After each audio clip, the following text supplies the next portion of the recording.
met you, it was just for fun. Now I feel like you're the only one. Now I'm feeling like we just begun, just begun. Now I feel like you're the only one, only one. We got too much love to hold back, hold back, hold back. And we got too much love to hold back, hold back, hold back. I've been waiting on you just to take me over, baby, take me over the edge. I've been waiting on you just to take me over, baby, take me over the edge. I've been waiting on you just to take me over, baby, take me over the edge. I've been waiting on you just to take me over, baby, take me over the edge, over the edge.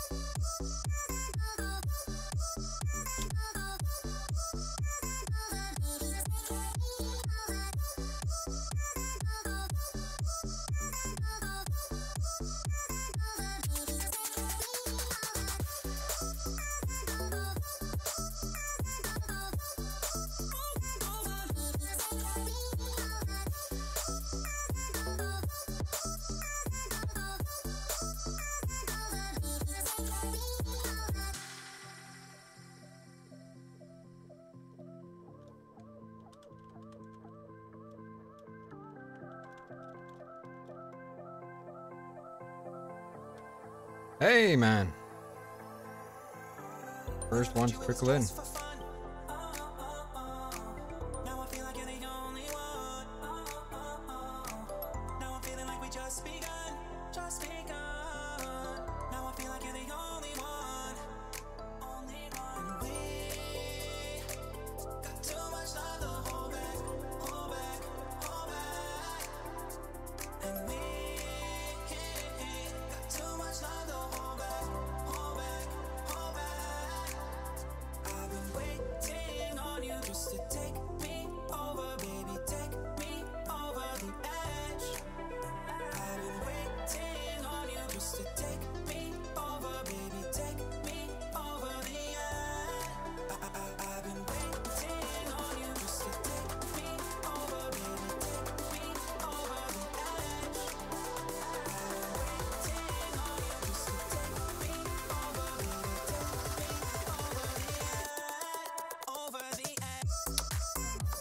1 second.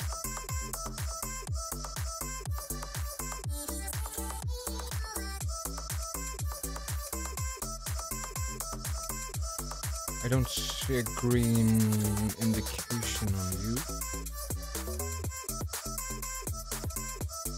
Good evening, one and all. There we go.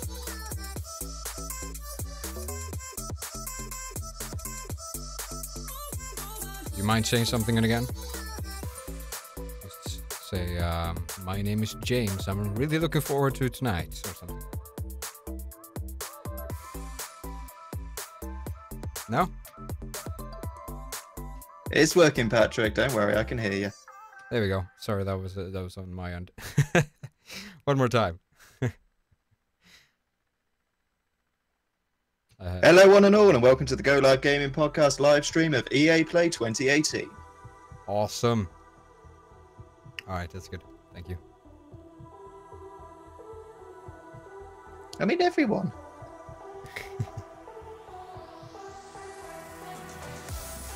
I have to check out the overlay I made for tonight's show. If you haven't checked the live streams already. I've got the YouTube open. Looks really sweet. Ah. Hit me, baby, one more time. A bit. What's going on? Yeah, boys. Is Luke incredibly loud? Yeah, I can't control the volume. Hang on. Yeah, it's. I'm sorry. I gotta mute you for now because that was not listenable. Sorry, man. Fix that.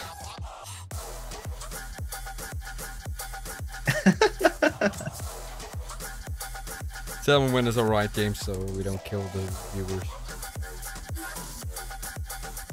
Sorry, Sarge, can you say again?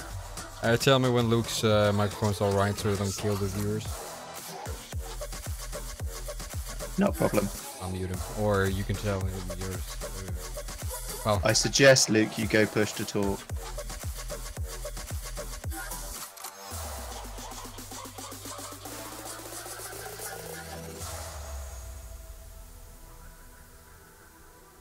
I was not ready. I felt.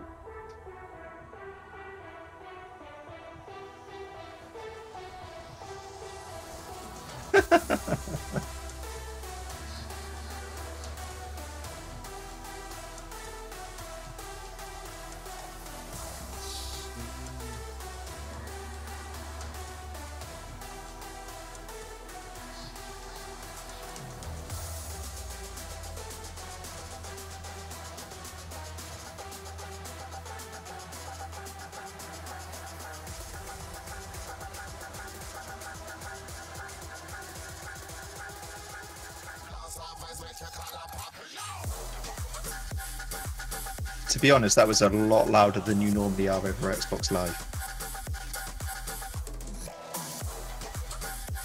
yeah, it's a really hot signal, or at least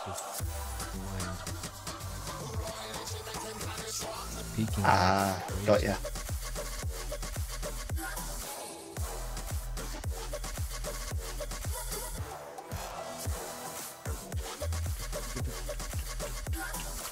Just mute it.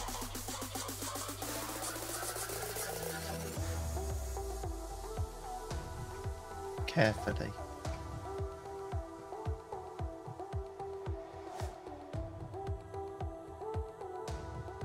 That's right. Mixer as well, I need to have that open. Mixer.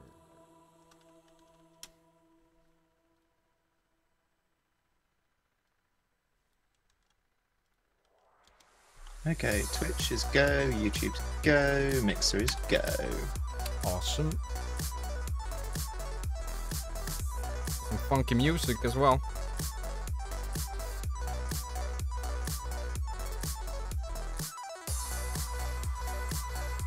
All in order to get that height, you know. It is some banging dance music. Yeah. It's royalty free, so you take what you have. Absolutely. It's going to be Besides, interesting. if that last sentence of mine didn't make any sense, it should at least make some sense of the fact that I don't listen to dance music. Well, I've taken from looking at your social media pages that you're more of a metal guy. Yeah, it's subtle, isn't it? Yeah.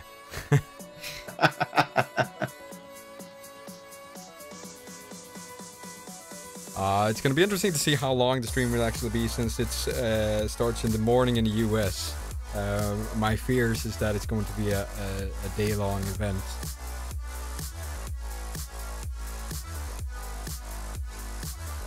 It's going to be a long night for me.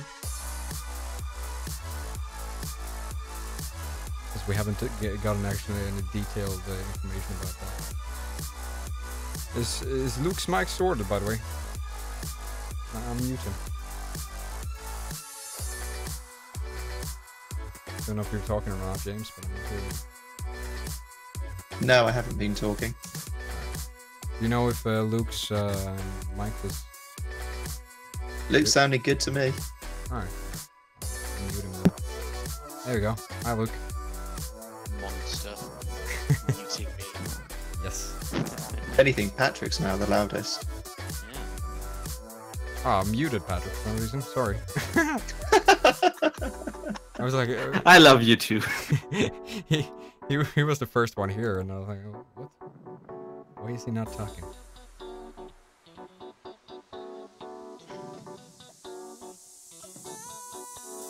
You got some breathage there, Luke. Might have to replace the microphone a little bit. Your microphone is really low now compared to everyone else. Yeah, you're very quiet, mate. I'm gonna brace myself. Yeah, I mean, I don't think you were like when you jumped on first. You were just a little bit, like maybe 10% off the edge. So if you crank it up. Because I realised it was because I had it all cranked up whilst I was trying to make mine. But whilst I was troubleshooting my other microphone the other day, I hadn't touched it since. Alright. Problem was, I had the microphone boost turned up to plus 30 Is that any better? That's a little bit better. Does But sound now- better on my end. If Luke, if you could just keep talking, I can check the levels. So, Yeah, that's fine. I'll just turn the volume back up to 100 Oh, and boost shit. to 0. Got some EA live stuff. Look at all of those beautiful people Live. standing outside in the sun, waiting to get inside EA Play Ooh, 2018 stuff's here happening. in Hollywood at the Palladium. What is happening? Nerds What's queuing. going on, everybody? Hey, woo, go And Nerds. welcome to the pre-show. And I am Jose Sanchez, back for my third EA Play, and this one is the biggest one yet, it's safe to say. Look at Oh, all most those certainly. day You guys, this walkers is an away from their amazing natural 3-day habitat. gaming festival. There are games for every genre, every age group. Every fan of games. Dude, we've all got all kinds of free There's stuff. all kinds of stuff. There's not even just games. There's trivia, right. there's Good prizes, there's a ball pit. A ball pit? What? Yep, that's happening here at EA Play. So you 3-day can go gaming jump in there if festival. you feel like I hope it. the There's a stream isn't family 3 days fun long. zone. We have all kinds of sections and scenarios No, to EA go and Play check should out. just be one if day. you come to EA Play. Wow, there are literally thousands of people standing outside right now. But Jose, you Yes. said this was your third? There's been a lot of I've talk been to them about all. Escape Back in my Forward day, coming the out. first EA Play was held on the old What, like a West, Tony Hawk and type there was thing? games that people wheeled out and horses. Well, yeah, the carried. fourth game in the Escape No, kidding. franchise. That didn't happen at all. Oh, that's- but no, I that's think cool. like I said, it's safe to say that this is the biggest EA Play. There's so many games a lot of people are excited to hear about. There's not only just the games, as I mentioned, there's 100 hours of streaming going on from a I lounge already don't like somewhere this guy. that I haven't been invited to. Yeah, Jose, I gotta that's the interrupt thing you. about these pre-show things. Hear this amazing They're echo always, that's happening since we're on that giant screen back there? Forced. I love the sound of my voice. Trying to get the hype going. Yeah. That was it.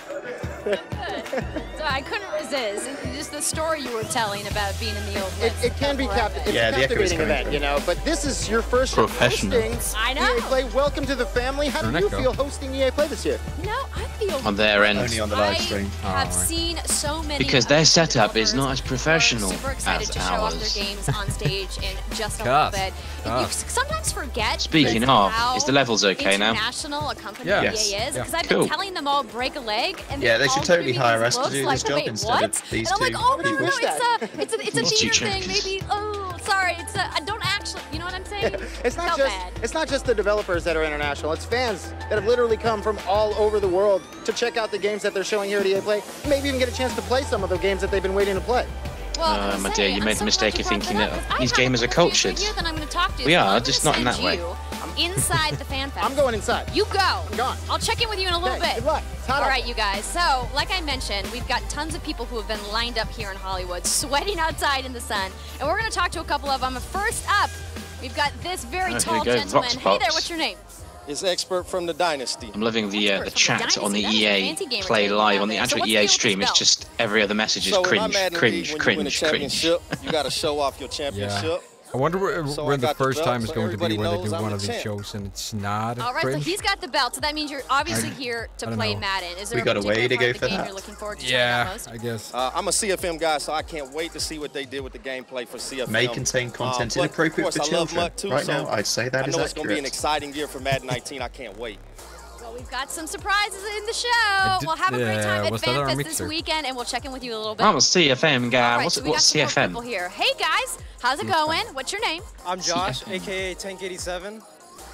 So Josh, I see you're wearing a Titanfall 2 I think shirt one of here. the You biggest big Respawn problems is fan? they Yeah, mostly I'm a use big- I'm a big either fan of awkward that. I mean, gamers the first and or second game, especially the second celebrities game, that have nothing I to do mean, with games. They were just incredible. You know, the campaign for the second one was just like it hit you in the Basically, gut. anyone with tattoos Oh, and a flat absolutely. peak And you cap, also it have seems to a be. dice lanyard on there. What's that about? I got this in Dice Sweden. I won that sweepstakes about 2 years ago with Monster, and I got to go 5 days, all expense paid trip, and Dice treated us like like better than Rockstars, you know.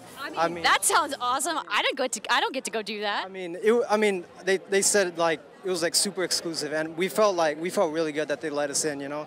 I mean, I can't wait to see Super them. exclusive, Like, you know? I'm gonna be playing Battlefield 5 today, and Swedish hospitality right there. It's gonna, like, it's like it's just awesome, you know. So I'm expecting, Saj, if I ever come over, I want to be treated better than a rock You're gonna star. love what they are showing in the press conference. So I'm gonna let you go in and enjoy the Fan Fest and have a great weekend, man. Yeah, you too. Thank you. All right, we got a couple more here for you guys. Look at you two in your matching jerseys. What are your names? Hi, my name is Jacob, aka Lord Jacob 97 on Xbox.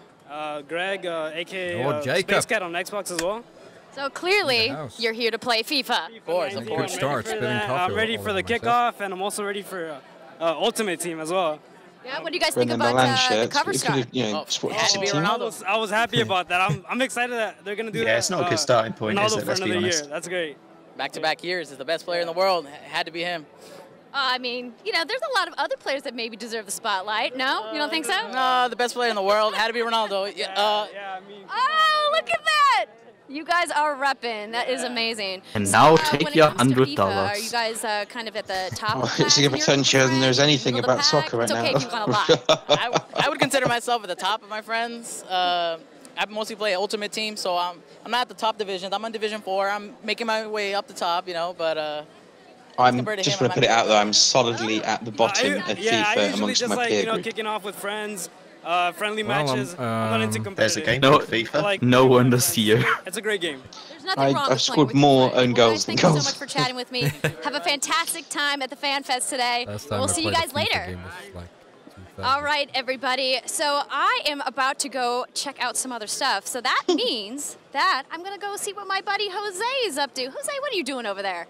Did she just suddenly say you suck? Mobile area, and now we're going to find out exactly what's taking You Madden suck Mobile on the this seat, year mate. into overdrive.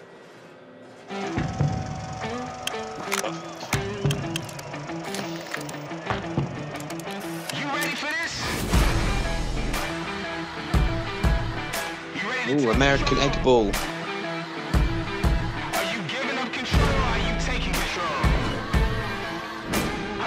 I've always wondered, right, to get the true American football kind of experience, shouldn't they force you to watch hours of adverts whilst playing the game? Good point.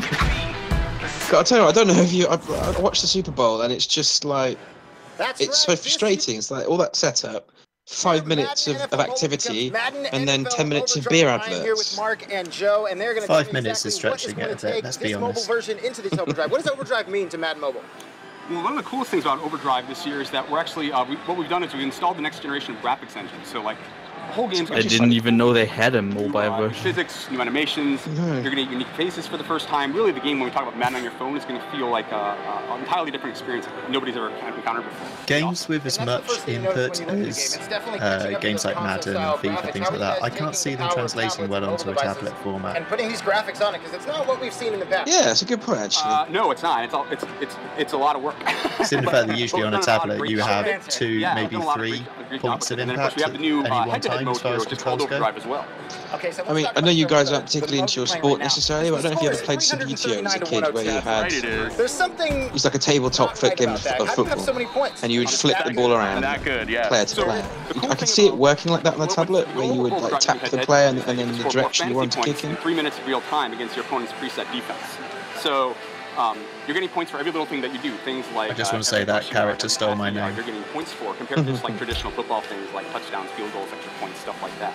So the score's accumulated fantasy point style. Yeah, so a lot of action, a lot of point swings, stuff like that. I was going to say, you have 427 points. How many touchdowns is that? Besides, I am into sports games. I'm very into sports games. It's just the sport has One to of the have things I an noticed engine. about is, let's talk about captains. You guys were telling me earlier that there's going to be captains. How Football through NFL Americanus. Overdrive? Yeah, that's right. Did you play the head-to-head mode has like a unique what's that called? strategy element to it The, as well. the one Because you play. my captain is Russell Wilson. I'm rewarded. Sorry about that. You like, First off, It's well, apologize. MMO, I'm rewarded for card passing the ball more. Whereas Mark, oh, I just threw an interception. That's so bad. See, I told him. That's why I said sorry. I knew it was going to happen, Russ. Mark is over here as Alvin Kamara. Yes, I am. As his captain, and who just took it all the way down. Touchdown. That's so bad. That was 100. Yeah. So he's actually incentivized to run the ball more. So, and again, because of that, we actually have different strategies. Like, so I'm more of a passing-based team, and his is more of a running-based team because I score more points. Okay, so it kind of looks like they just pick plays then, and then they play, and then it plays out. To score the most points in that 3 minutes of time. And is there specific captains for each team? Is that how it's going to be played out? Or are you guys like, can I choose my own captain? You can choose your own captain. Like, you choose. What is that dude doing? Augment your team, whatever works. Looked like he was cracking off on the pitch. So, and when choosing different captains, how is that going to affect the way I play or he plays? I'm for one is actually, I think American football is quite interesting. These Alex Marks as coach, he's going to be running the ball a lot, and then it's surprising how advanced the game is. Tactics over here that he can do to change how his defense like soccer. Now, one of the things I noticed that when you look at the screen, there's a little meter at the bottom. When it comes to rules, it's a joke. What's this meter all about? Yeah, that's right. So one of the things, and man, you just told me. So, Sarge, did you say that the crew was a card game? But yes, one of the things the meter does, it allows you to fuel those different card game, right? Okay. So as in vroom, beep, beep, toot, toot. He's running the ball. He's running the ball a lot. It's like a car to adjust how my defense is playing to try to slow him down. I think the Crew 2 is supposed to come out this year next year. And he didn't. For a car fan, so yeah, not a little bit. By 600. That's it. It's like you were the Cavs and he was the Dubs. No, I might well do that. I didn't check out the crew. So tell me a little bit just quickly about the gameplay style when playing against each other. Project Cars. How does that affect the way he plays against you? And like, are you getting notifications when he's scoring? Yeah, I enjoyed Project Cars, especially doing the shifter cut. That was actually quite good fun. Yes, I am seeing what he's doing as we go back and forth, and we're at a closer game. I would see these wild the cuts were good scores, but in this case, I didn't have much to worry about. I was gonna say because it looks like there's absolutely no way he's coming back from a 195 to 820 defeat. Last time I played grassroots racing. Last time I played a card game was Need for Speed Underground. That interaction back and forth between us is that game was wonderful. Did you guys ever play the game Split Second? My team is the Titans. I didn't. I think I've heard good things Titans about and it. Dolphins. Yeah. It was very good fun. Highly recommended, highly enjoyable. It's your typical sort of street racer game, but there were environmentally changing power-ups that you could have, so you could actually change the whole track, unlock new areas, blow up massive bridges, etc. Yeah. Hey guys, it's Spencer here from Spencer FC there coming to you from high Amsterdam. emphasis on the slow-mo FIFA 18 Global replays Series playoffs. We've of successfully dramatic found moments. the 32 best players in the world, all of which have the coat looks like the FIFA E-World Cup Grand FIFA time. My friend Mike LaBelle, who's on the second most comfortable seat. Well, FIFA is EA's big Well, it's cash been an cow, so unbelievable season of competitive FIFA this year. It's been a truly global competition as well, with more than 20 million players taking part from over. They are also jumping on the esports scene. Seriously? Yeah. At least it is a it's a sport. It's a genuine e-sport, if you want to put it that way. Pros continuing to mark their dominance, but I guess. also had some new faces arrive. How many people are in a team? Be the best. Be the best. Oh, let's be the one. It's been a packed-out season with more events controlling a all team. over the world. Unless they're doing it, is it like a campaign version where you play as a single player? Like you could. Sounds like that'd be chaos though. Yeah, I don't think that would work in an and La Liga esports, all form part of the global series. We've seen other events such as the Gfinity Elite Series and tempted to agree with ESWC. that. All roads led to Amsterdam, where we've just wrapped on the FIFA 18 Global Series playoff. There's a lot of people on the EA chat asking for a FIFA 19 release that EA Play this year. Who will compete for the trophy. The Genuinely, I don't think that's going to be too difficult to ask for. No, I mean it's kind of a given, really, isn't it? In London, you can catch all the action across EA Sports FIFA channels. So, we'll see you at the grand final for the conclusion of this dramatic season of competitive FIFA.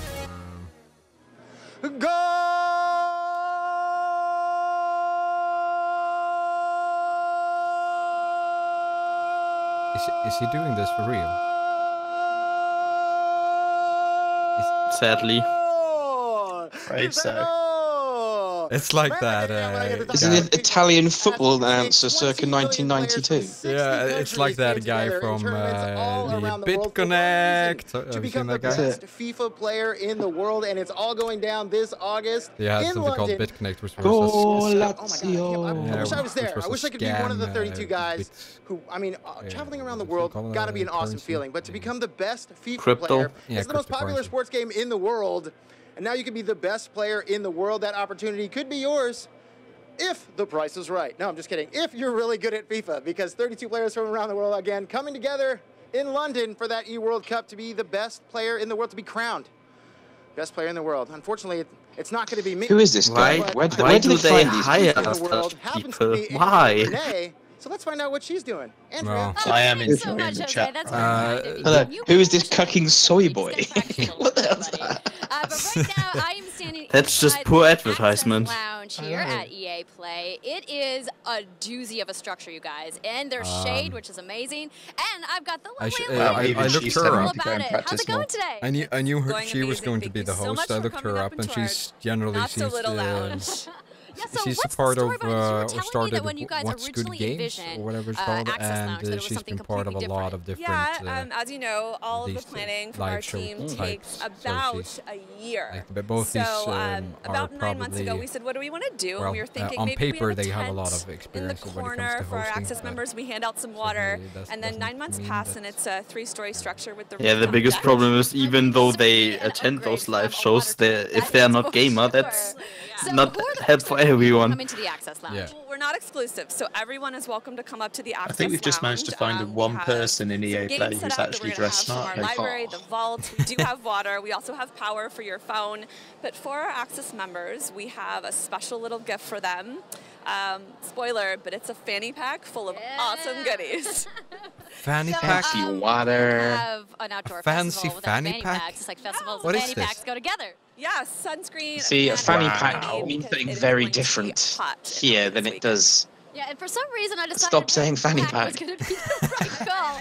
It's making me. Going with the dark It's making me nervous. the right I think they mean bum bag. I think that's what we would say here. Is In it, addition James? to what everything that's happening right Yeah, now, that would be the access correct. That is the lounge, you correct guys are doing this pronunciation. crazy When I think Fanny about pack is completely different. yeah, when I think about we a have fanny so pack, many I think of one fans of that those can't come to LA. Not everyone obviously can things make you the have on trip. your waist, So we knew we like wanted to do tourists have something when you online, look and we as decided touristy to as you stream. possibly can. You have And this someone said, well, how many games do you little have bag on in the your- vault Yeah, we're right thinking now? of the same We were like, thing. Yeah. 100 We or just called it a so? bum bag. And they go, Alright. yeah, let's go ahead and stream But it. still, So we are fanny actually pack. streaming 100 hours, 100 games. Please, Sarge, there were children. 100 streamers, from Baby Ariel to Well, King alright. Batch to Ali A to Fair enough. Juan Pa, streamers from all over the world, and we are going 24 hours. We started yesterday at 9 a.m., and we will be going through Tuesday. Well, man, go big or go home, I guess. 100 hours. But it makes sense because EA is such an international company. We were just talking about that, when we were interviewing the fans downstairs. There's clearly That's a gonna be lot of awake in all water and these fanny different time packs, that is. Thankfully, we had so many streamers that were like, give me Not the to 3 mention a.m., charging give me the points 5 for your a.m. So phone. thank goodness you can check that out. We really are on rolling out the red carpet here. Bare essentials for and look Western for our 21st century living. Unlock Play to find all of the amazing streams we have going on. Awesome. Well, before I let you go, I gotta know, of this 100 games, you gotta have a fave, right? You know that my heart sits in Edmonton with the BioWare team. So Mass Effect 2 and Dragon Age Inquisition are two of my favorites in the vault. They're actually just my favorites. So I'm also excited to see Candy Crush. what's going to go on with Anthem this week. I swear I didn't pay her to say that, you guys. I mean- you just are both big BioWare fans. Well, Elena, thank you so Not much to for be talking that to kind me of guy, today. but And don't forget to check he out looks that very much 100 like- hours, 100 I'm not gonna be streamers, you judgmental. guys. It's going to be amazing. No, So she right don't. now, Please we're do. going to head No, Nicely no. saved. to get She ready said for she the likes press conference, which is gonna start in BioWare, just so a that few puts minutes. us all in So our I'm going camp. to send it over to Yeah, Jose, who I sure. believe is in the Sims booth. Jose, what are you doing over there?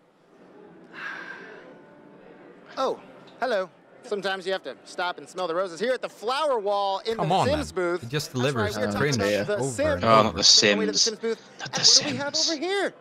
A couple of game changers, Deli and James. One of the other Oh. golden franchises of the year. Nice to meet you guys. So tell us a little bit about who you are and what makes you so prolific in the world of The Sims. I'm Deligracy, and I'm a YouTuber and streamer, and I make Sims videos mostly. I'm James Turner. I run a channel called The Sim Supply, and I play The Sims, build houses. I love to design some cool things in it.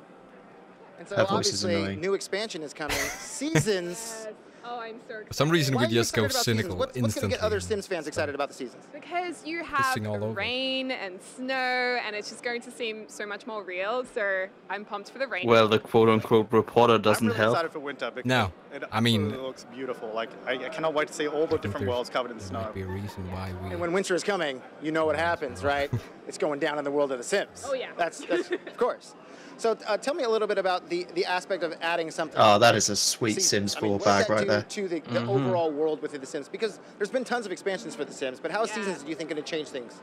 Well, I mean, it's a life simulation game, so it simulates life, and having weather in the game just makes it feel so much more exciting and real, and you just get into the game so much. I wonder how many people are going to try and like hijack as well as adding in a lot of holidays their, as well, and their customizable hashtags. holidays. So you theme them around the seasons itself. So you have the winter holidays and summer ones. Why do people keep saying Despacito in the chat? It's so strange. Can we add some overcast to today? Could you do that in The Sims to make it a little? Do they really think Seasons is such a big deal? It's hot. I wish. Seasons obviously not installed yet here at EA. Have they ever done an advertisement? Well, funnily enough, it is on the computers here, so you can play it if you're an EA player. But not the real life weather. It's very true. And if you're not here and getting the chance to play it, they're streaming 100 hours of EA games. And that's going to be a part of it, so people can get a little sneak peek about what you see in Seasons? Possibly Seasons. I myself am streaming tomorrow with Lil Simsy and other people. No, he just said, sadly it's not installed here, and she just said, it is. Playing some Sims. Trying to keep all the secrets for themselves. She said hashtag not my battlefields, Sados.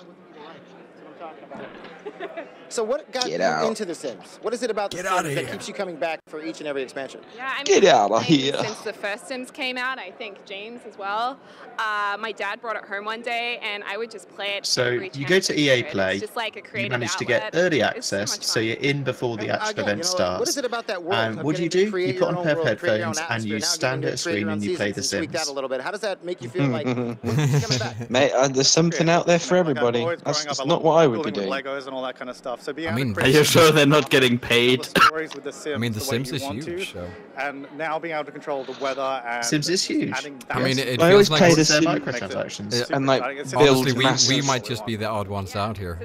You know, like I like to play The Sims and create huge mazes that they have to navigate to get to work. Ooh, that's a tough one. And they often die or are late and get fired. I think cats and dogs So are pretty cool. I don't think I play it properly, but it does make me laugh. So I mean, that's the whole point, right? Probably cats and As long as you're enjoying yourself. Well, but I still think apartment building. the highest point was Sims 3. For me, it would be get to work so far. I thought the whole point was to trap them into a room and then remove all the toilets. An entrepreneur, sell whatever you want from the catalog. I always love that aspect of the game, being able to make my way. Or set them in a swimming He's like, I love playing games because I like the job. I remember like Sims, I think it was Sims 2, and you know the highlight was trying to get your character to couple off with somebody because that way you could live vicariously through your Sims character. Yeah. June 22nd. Snow Angel. Wow, that's a big word. Snow Angel. See, that's what I'm in It's for. like 14-year-old is just not getting the action that they want. The Seasons expansion hits everywhere. But at least my Sims character's getting some. Thank you, and thank you. Hopefully you guys have a great EA. Hey, when you were having to deal with 56k broadband connection, for the Sims. that was the closest you got to porn.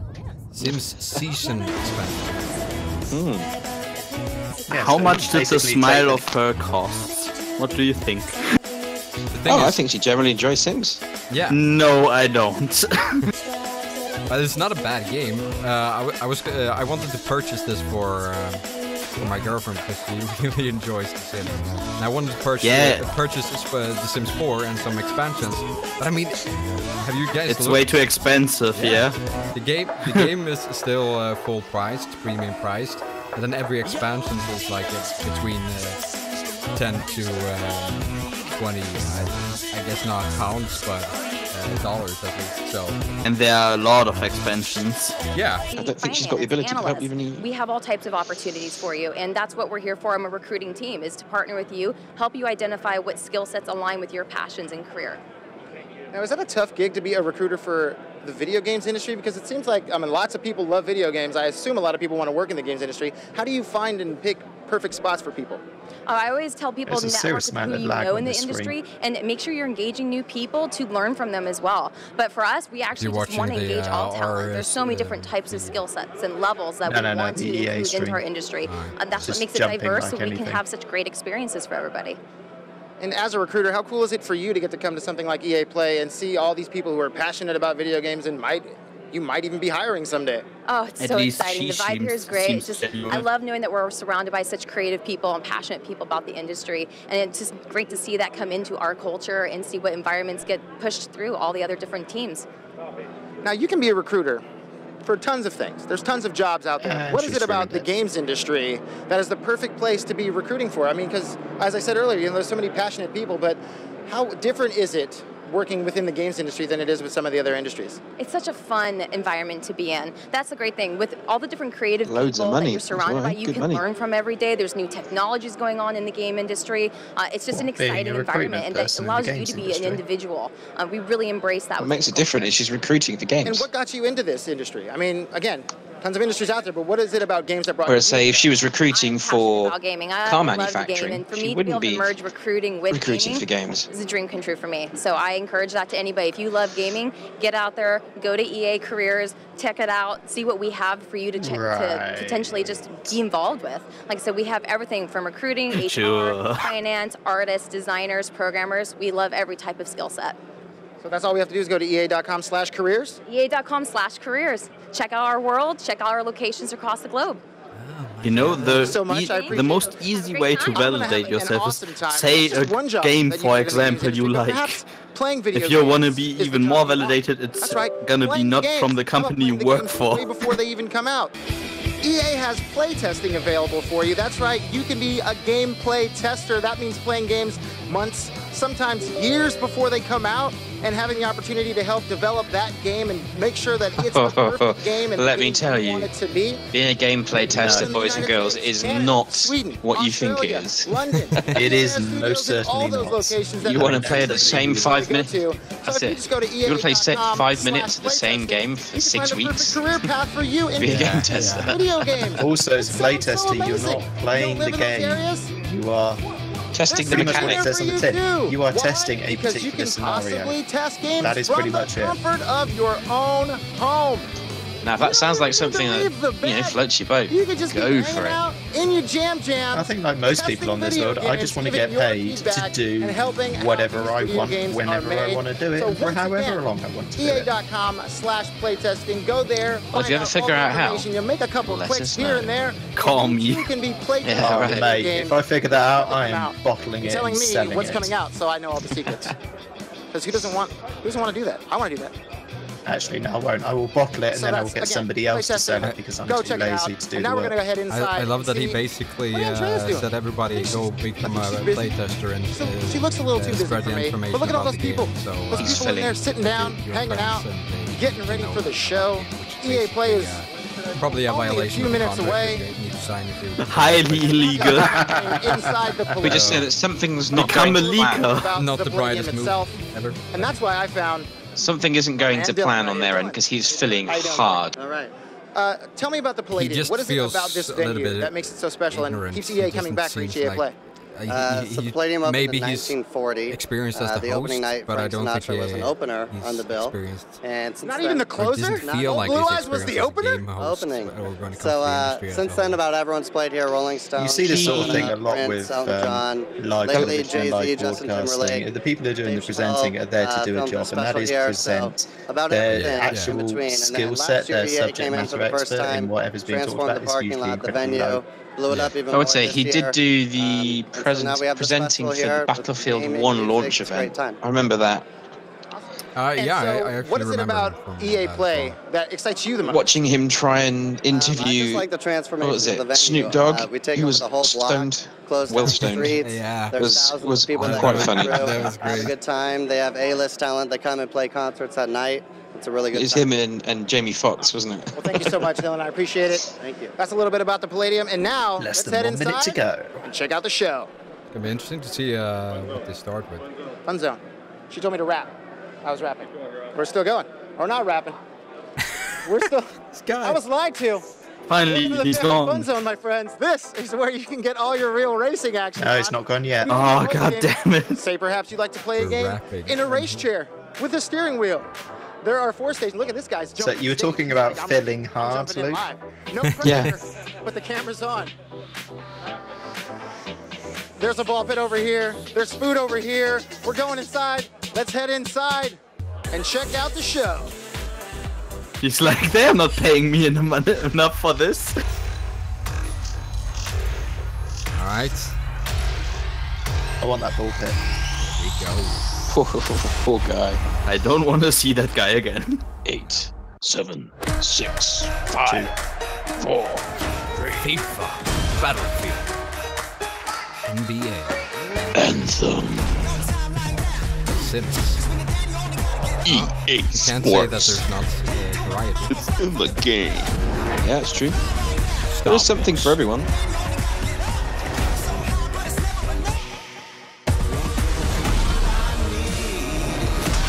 Of course, what EA really would probably like is for last year to be a game mode which basically allows them to do last year over again.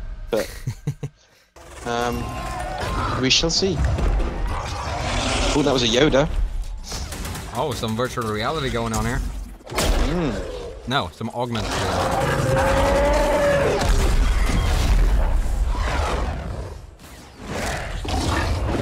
Would be fun to see if the audience has those 3D glasses, those red and blue. Oh my gosh, how cool is that? So that was Anthem. We're going to talk about it a little bit later in the show. But welcome everybody to EA Play. Intro Renee. And while you might that's Anthem, dude. From the gaming community, kind of a new face around here. So this year, EA wanted to change things up because they know that I'm both a gamer and a fan. So they invited me to come and host the show. And I think this year is going to be a lot of fun, you guys. I hope you're ready because we're about to kick the press conference off. But before we do that, EA Play is more than just the show you're about to watch. Right behind these doors, there is a fan There's a third thing I could have mentioned there if I wanted to be controversial, but I'm not going to. It's a full 3-day gaming festival where thousands of gamers can come and play games for free. Now, inside the theater here, there are hundreds of community members from all over the world who are going to be capturing, streaming, and getting their first impressions of the games that we're going to be showing off here today. But before we can get to that, we've got some reveals, of course. We're going to kick things off with a look at Battlefield 5 multiplayer. Now, I know Trevor Noah gave you the first look. Yeah, we can clap it up. Last month, but we've got some new stuff to show you today. Then we're going to move on to FIFA 19, and boy, do they have some big news, you guys. Any World Cup fans? I want to see single player. Yeah, it's going to be awesome. Yeah, we're going to see more. Then we've got 2 new indie games to share, and then I'm going to come back towards the end of the show there's new with footage, some of my favorite developers to give you guys a nice... Big news from FIFA 19, it's actually going to be rugby. Oh my god! We got the woos for Anthem, I'm into it. You want to do this with me? Well, wouldn't it be fun, you guys, if I told you all the secrets at once, right? Well, it's American football, but... Give him a break. He needs to just enjoy the show. No pads. She's growing on me. She's way better than that guy. Let's get things started. She can feel natural. All right, everyone, be quiet. It's tense.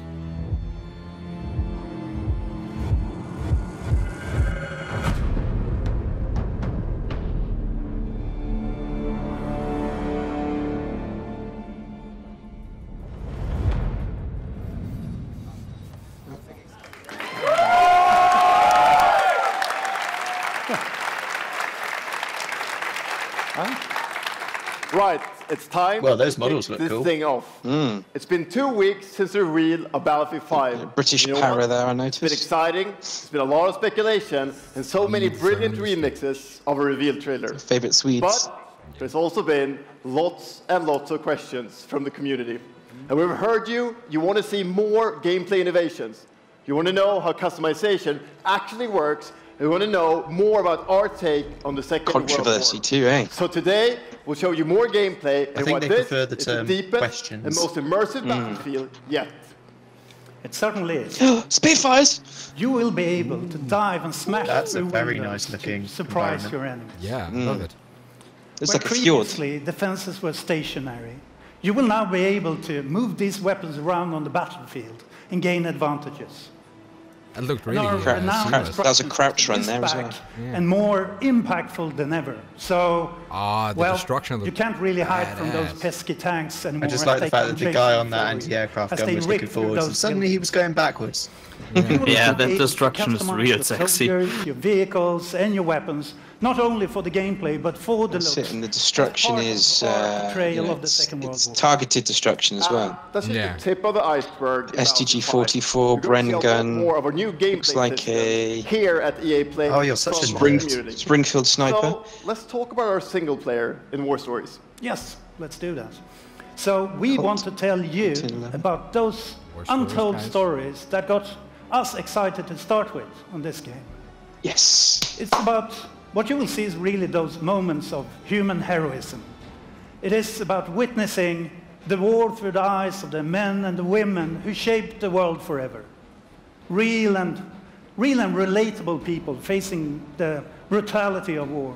That's not helping the community. Off by a exclusive look at plenty of women involved in the East.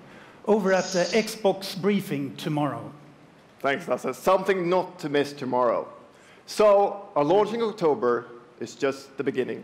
You will all go on an expanding journey through the Second World War.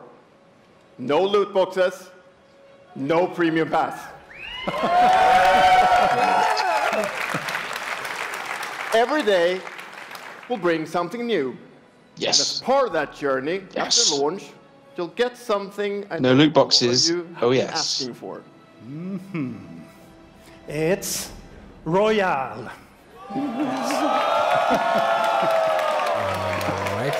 It's Royale reimagined Battlefield Royale. Battlefield.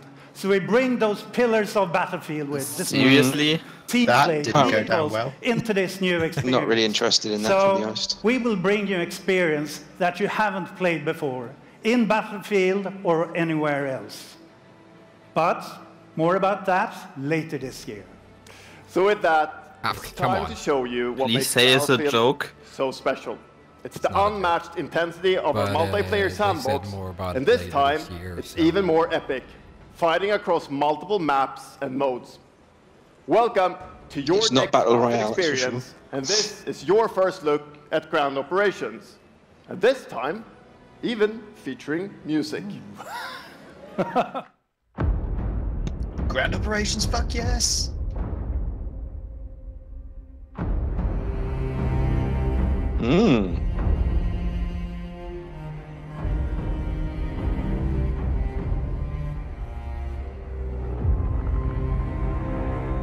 Whoa, look at that.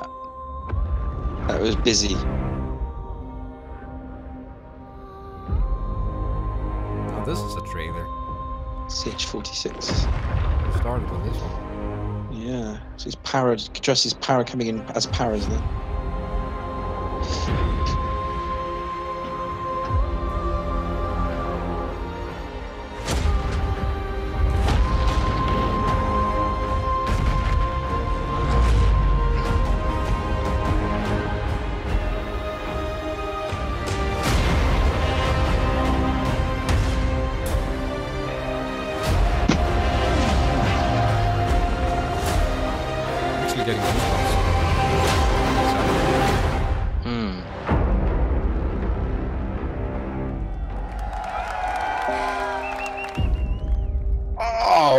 That guy just get munched. Yeah, that's how you do a trailer. Most definitely. That is the trailer I wanted to see the other day. That is amazing. What's still going? Skis. Of course, they're gonna show more at the Xbox briefing. It's not something that we're... Quando era criança, sempre sonhei em tornar-me campeão. And then we're over to determinação e vontade de vencer. So, what do we think of that Battlefield trailer? That was a trailer they should have done the other day. Yeah, for sure. The thing is, the first reveal trailer, they're just trying to cram in everything they could in order to show a lot of feature. So that was the artistic trailer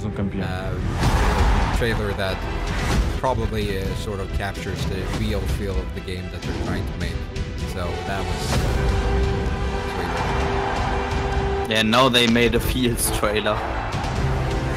Yeah, basically. But I mean, that snow map also looked a lot more. I don't know. I got some Battlefield 4 feelings from how the models looked and all that. But I guess more towards future stuff or current day stuff. I mean, for me, I just as soon as I see Messerschmitt, as soon as I see ME-109s and Spitfires going at each other in the sky, that's it for me. I get tingly. It's brilliant. But did they really have to jump on the stupid train? Why Battle Royale? Why? I'll tell you why, because someone else did it and it made them a crap ton of money. Yeah. Yeah, and it's not gonna happen again. No, it's not. How many people in that American audience recognize this as the Champions League music? That's the UEFA Champions League. And there it is. I don't know. If the Champions League music is in where the world's best clubs FIFA, then they probably do. Icons of a game like Gerrard and Cruyff cemented their legacies. The world's biggest league joins the world's game. And a special thanks to the legendary Hans Zimmer and LA's own Vince Staples for collaborating with us on the trailer. And I really love the trailer because it captures. They always start with FIFA.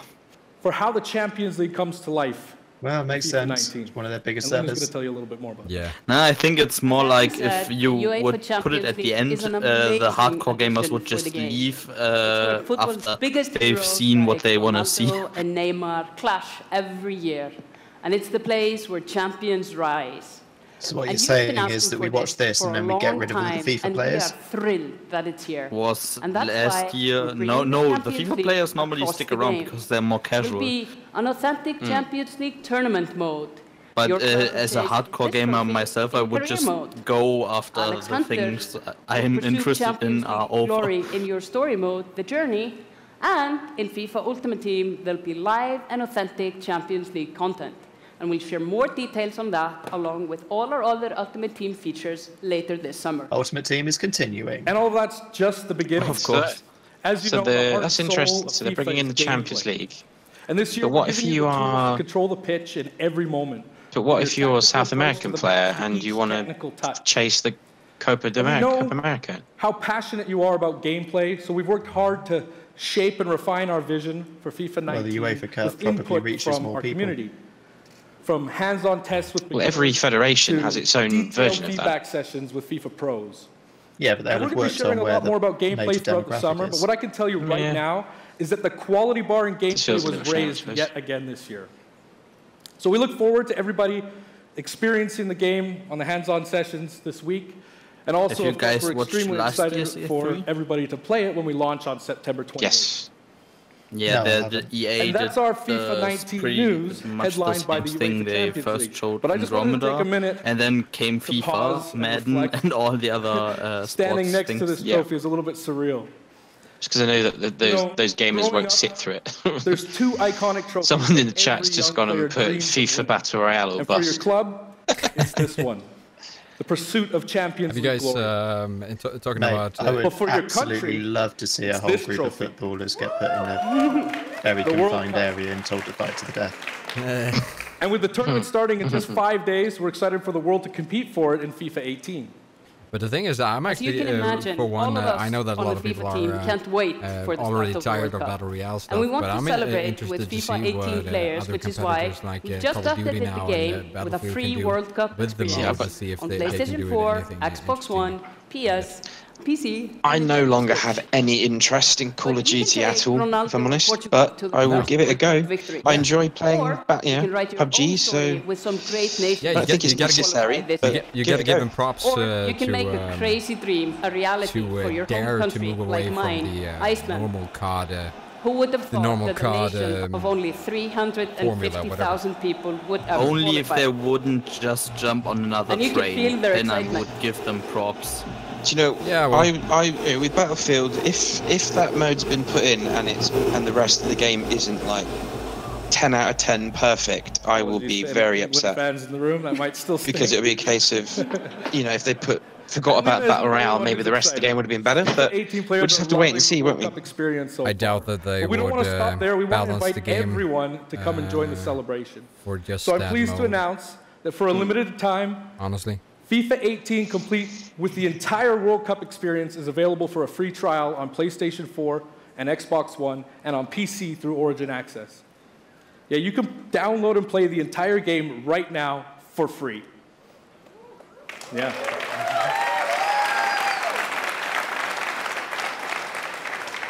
So to kick off the trial, we've got some of the world's biggest I'm finding it really hard to commentate on something about the World Cup representing their without nations getting in a little mini World Cup tournament. And this We've got to say, a free trial for all players is good. Plenty of FIFA 18 content centered around the World Cup. Absolutely. And we'll bring you all the details on FIFA 19.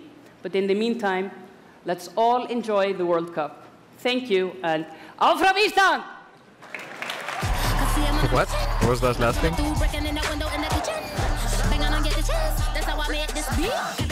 How much do you reckon Ronaldo charged to have his face on the front of the game? Well, image rights are controlled by FIFA, so he wouldn't have been paid anything. Are you sure about that? Yeah, absolutely. Interesting fun fact. When I was working as a developer, I worked for a business that was working on a gambling platform, and we had to buy the rights to use all their players' faces. And it was, if you've got the controller input, I'm sure that would come with a cost. Yeah, Bluetooth or something like that. These cool things. EA and DICE are committed to Battlefront. We had a rough start, but I really think that this game has a bright future. Thank you very much for playing the game, providing us with your feedback, talking to us. Together, we will make this the greatest game that we can possibly build. There would be no Battlefront without you. So thank you, may the force be with you, and enjoy the rest of E3. Thanks.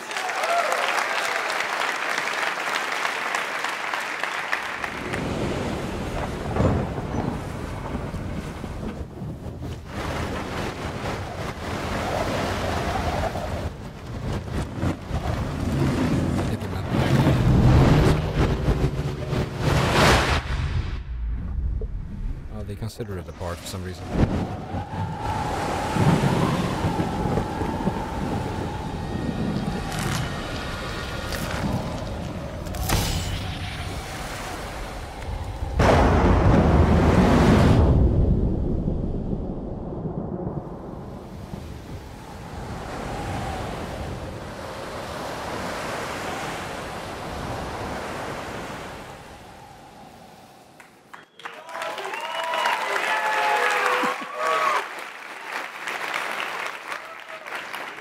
Hi, it's really good to see you. And the bonds between people. In our new game, we tear that bond up right at the start. You lose everything, including your spark. But when things are at their darkest, you find hope. And you form a new bond. And your spark is rekindled. And it leads you off on an adventure. So welcome to Unravel 2.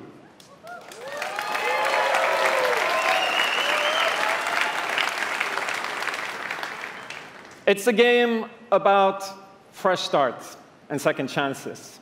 These two little souls who refuse to give up and who build something new and beautiful together. And the whole game is inspired by that spirit of optimism and togetherness. You see, it's all made to be played with two characters. You can play it alone, or you can play it in co-op with a friend, but there's always two characters there, sharing one yarn and working together to get through this adventure. This game, it's quite different from the first. It's both friendlier and more challenging. Did you play the first one? But above all, it's a lot more playful. And we think it's a worthy successor. And I want to show it to you now. So I brought some help. So please welcome Michael to the stage. He's a producer at Coldwood. And we're going to try to show you a little bit of what I'm talking about how you can play the game in co-op with yourself, essentially.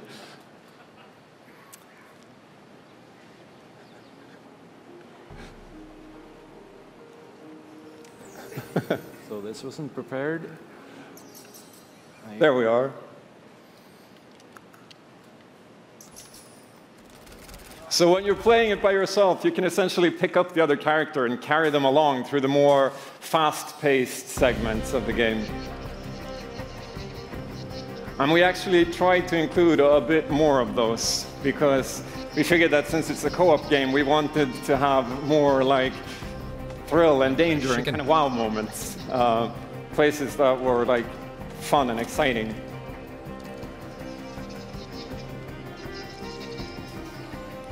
And then when you get to the more puzzly areas like this, when you're problem solving, you can split apart into two and switch back and forth between the two characters. Because that's how we've essentially designed all the problems and puzzles of the game, that you're always working together and helping each other out and utilizing this bond between you to overcome any obstacle that you come across.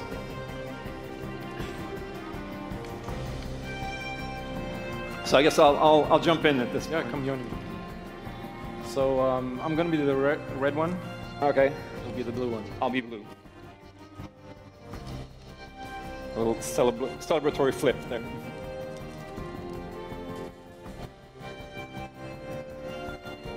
And the bird is back. Oops.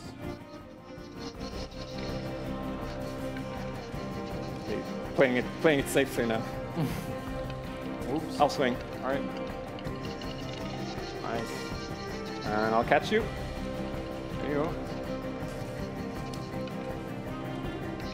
Can I swing now? Okay, you go ahead.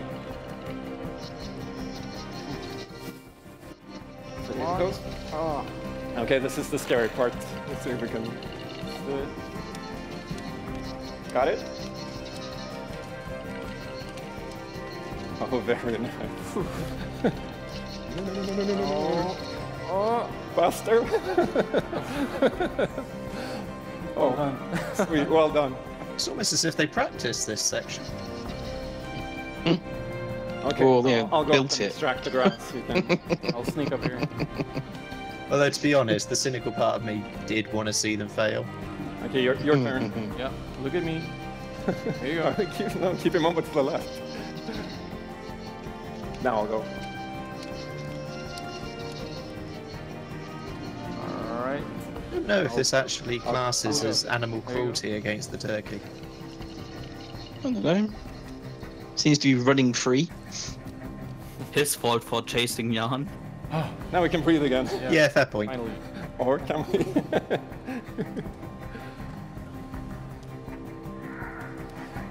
So that's a quick. I personally am looking forward to Unravel 2 Battle Royale. And I'm looking forward to EA Play 2019 Battle Royale. Where we take all the developers, before I go, a keyboard each, and so battle each other last one standing. Team back home, because working on this game has been a completely amazing team effort on so many levels, and everybody has worked so hard. So there's a bunch of us from Coldwood here, and thank you to those, and thank you to everybody back home, and thank you. Love you.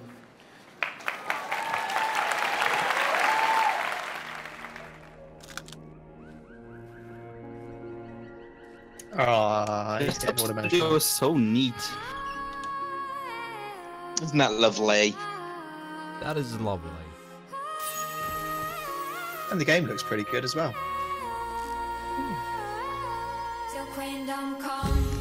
Oh no, my dingle dangle's broken.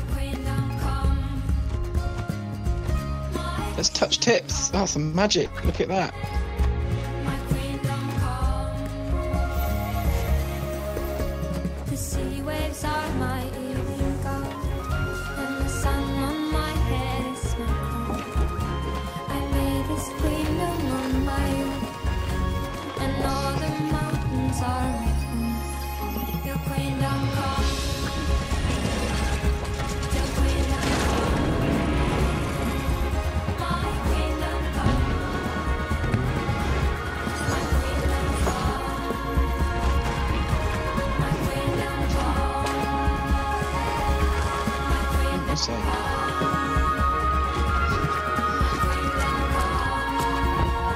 some beautiful music. I mean, this game is probably great fun. If you have a friend. Thank you, Martin, and the brilliant team at Coldwood. The game is really strong. It's very beautiful. It's clear that they have a lot of passion, and I can't personally wait to play Unravel 2 with my kids. Yeah, we might actually just do is that we will make Unravel 2 available to everyone today. Yep, you heard that right. You'll be able to take these two Yarnies on their next big adventure starting today. The game is finished, it's out. So thank you, Martin, and thank you, Coldwood. Back in 2015, we started on this journey with the original. That was random. Seek out the most creative, I'm gonna buy that after the show. Into our EA Originals program. The game is finished. It's available. Way of helping these creators bring their unique games to the world and to tell. Did they say which? And last year, if you remember, Joseph Fares was up here on stage. No, but presumably it's just available for EA Origin, maybe. And I think we all kind of remember. Yeah, that's probably true. And you might even remember. I'm just gonna look. Game Awards as well. I think I did. Anyhow, in March that game caught fire. It's innovative, it's fun, and it's something fresh and new, and you all loved it. We saw over 2 million players in the first 2 weeks. And A Way Out is such a fire because you got to play Connect 4. And his team are expanding and moving into a new studio.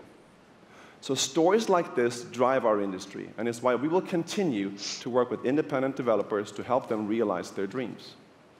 Which leads us to our next EA Originals title, from a little game studio in Berlin called Joe My Games. When I met this team and I saw the game, I was instantly drawn to how personal this story was. It's one that carries a very powerful and important message, and it's unlike anything we have ever done. So please welcome Connie Gepper to the stage from Joe My Games to tell you more about Sea of Solitude. Sea of Solitude. Okay. Thank you, Patrick. Ooh, that looks big.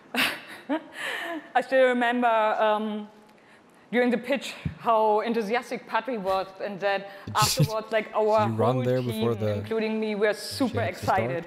It actually looks like she ran down the motorway according to her top. Right now. She's got an Autobahn t-shirt. Maybe a little too excited. Super. Thank you. We are Yomai, a small indie game studio from Berlin, and we are developing Sea of Solitude, or SOS as we call it.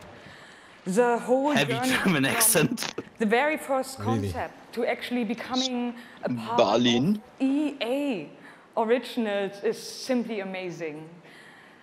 Let me tell you more about our game. When humans get too lonely, they turn into monsters. This is at the core of everything you will see, hear, and hopefully feel while playing SOS. What makes this underlying concept so important and so unique is that nearly every human being can at least somehow relate to or remember the feeling of being lonely. In my case, I started writing the story when I felt the loneliest in my life. I think as an artist, interesting connection there. You SOS, process your emotional world by letting it out and putting it into your art. She is very passionate about her game, and I like that. How, like, the concept seems to just float out of me, like right into the hand and onto the paper. I think this is also why so many people can instantly connect with the game, because it's not a made-up story, even though that it takes place in a fantastic setting. In SOS, we try to show how people experience different kinds of loneliness, but also how outsiders, friends, you can definitely feel she did it the first time. No. We achieve all this in playful ways, so that players who wants to simply enjoy a fantastic experience can do so. But player who wants to look a bit deeper can reveal a whole emotional world beneath it all. Sea of Solitude is about a young woman named Kay who is suffering from such strong loneliness that her inner feeling, the darkness, the anger, the hopelessness, worthlessness, turns to the outside and she becomes a monster. The game is about finding out why this happened to her, but also how to turn her back into a human. Ultimately, the goal is to bring all those emotions into balance. Some needs to become bigger, some would be better off a little smaller, but to embrace even your destructive part or your self-doubt in the same way you embrace your joy. It's a balance. I misheard that as bellends, and that was a twist. Being human is all about. And that's what our game is all about. Thank you. Oh, she seems passionate. Is this real?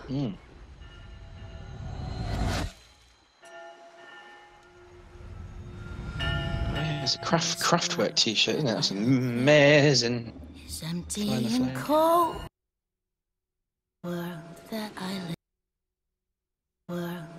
live in is empty and cold. The loneliness cuts me. So many trolls. Very true. Worst of humanity in the EA chat, must be said. Well, any big event on Twitch is going to be. I'm too weak to lose. I actually really like the look of this game. I like the art. It's like Limbo or something like that. I was just thinking something very similar, actually. The aesthetics is right up my alley. Main character looks. Yeah, I'll check that out. Certainly.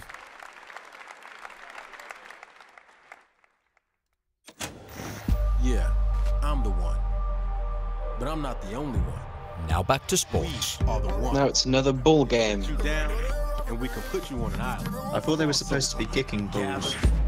No, this is handball. Oh, we're balling.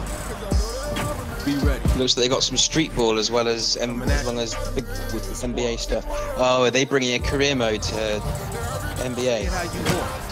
Trust the process. That they got had in FIFA. Start off playing locally and then get picked up. As long as you hold your court. Oh wow, according to that you can... That was like a school game, like a school basketball game. Remember though, wherever you call home, whatever it's a high school team, like. Or however you ball, you're on my court. I'm the one. And this is my squad. Well, right now, Unravel 2 isn't on Origin. Too bad. Yeah, I look for it as well. So. Young Kiv. It's in the game. The only goal of mine is really to win the Madden belt. Kiv's been going after that belt since 2016. At some point, he's going to need to get out of this quarterfinal and claim a major. It's a big night for young Kiv. He's been stuck at the quarterfinals. And here he is. Kid looks like a douche. Championship game, looking to accomplish a goal. 3rd and 4, throws it low. T.Y. drops it. That was a phenomenal read, and Trini's got the lead. 40-19. I hate losing way more than I love winning. Oh, we have a credible matchup. It's a rematch. Home run. He throws it high, and Young Goal. is going to be your champion. Can I play you again? You want to get smacked again on TV? Happy face, no! Madden 18 champion. He's finally done it. I think we just need to start playing sports games, guys. Nah, I'll pass. Don't know what you mean. Baby, how you doing? I've been good. You still recovering from that butt whooping? Wow, already starting. Okay. The could just Hi, everybody. Finally. I'm Schuster from the Pittsburgh Steelers. As you guys can see, king of touchdown celebrations. He looks like he's borrowed his mother's trousers. As you guys know, this is Young Kiv. Well, somebody has to. Madden champion. That's fashion, man. That's Give it up, as opposed to the other guy who pulled his trousers out of a skip. Dude, it's fashion. Young Kiv. fashion. How has it been? Yes. This is where you play the old man card and go, you'd think with the money he'd won from his tournament, he'd be able to afford some decent trousers. When I was in high school, I think it's more of a case of just fashion. So then it's something I wave at as it passes me by. I was really bad. I was getting blown out. I mean, you don't have a wardrobe full of lumberjack more and more shirts. time into it. Eventually, I made my first tournament, but I had a big decision. No, I have a wardrobe full of leather jackets. Wow. Okay. And black. So the key to be the number one. No, there's some white shirts. To hurt your arm in baseball. I wear those for formal occasions, like going to court. You said you had a decision to go to your graduation or go to a tournament. So, like, what did you do? I chased that money. I still got my diploma, but I chased that money. It says Unraveled 2 available now, awesome. but Okay, now the past how two, you're the supposed past to buy 2 years, Maybe how has just it been on the for you? I know console you've had some stores? ups and downs. It's been tough. I've had a lot of devastating losses. I've been so close so many times. I made the final on TV and got blown out by all those losses. It made me gain a lot of mental toughness. On and that's how I got this belt. Please repeat that. That's awesome. That belt is so amazing. There's a lot of, bling on that belt for you. Well, today, EA Play, first look at the Madden 19 trailer. Super excited. It's going to be so fun. It's lit. I honestly wish I can stay right here and talk to you guys forever, but I'm not going to board you guys. We're going to go out. I'm going to try to take this belt, round 2. So we're out. Have a good day.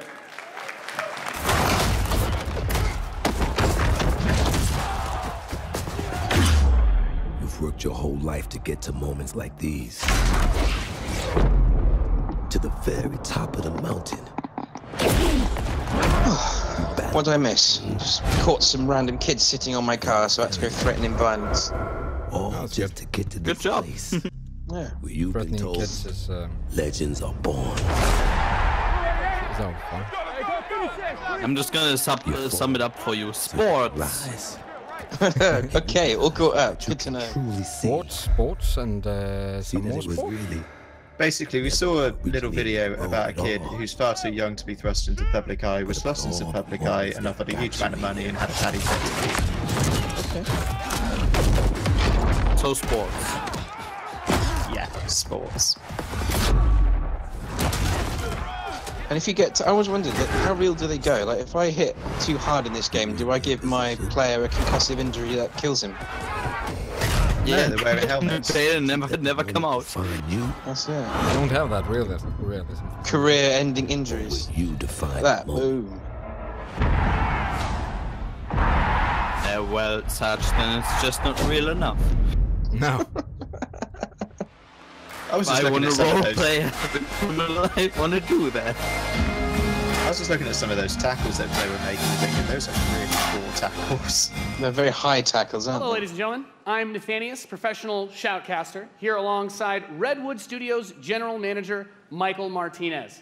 How you doing today? I'm super excited to be here. Yeah, we're going to do this presentation a little bit differently and give you your first look at a brand new mobile game in a live, winner-take-all, head-to-head match. Michael, why don't you tell us the rules? Sure thing. The objective is straightforward. Destroy the opponent's base to win. Unit control, super simple. Just tap the destination, unit automatically moves there. Tap that. The most efficient way to destroy the opponent's base is with a giant nuclear missile in the center of the map. Control the missile by standing on a majority of the control points. A bar fills up while the missile is possessed. Whoever controls the missile, reeks of microtransactions. Will fire the missile. Takes 2 missiles to destroy the enemy's base and win. Oh man, bring back Command and Conquer. Sounds great, Michael. Well, Love enough talking about it.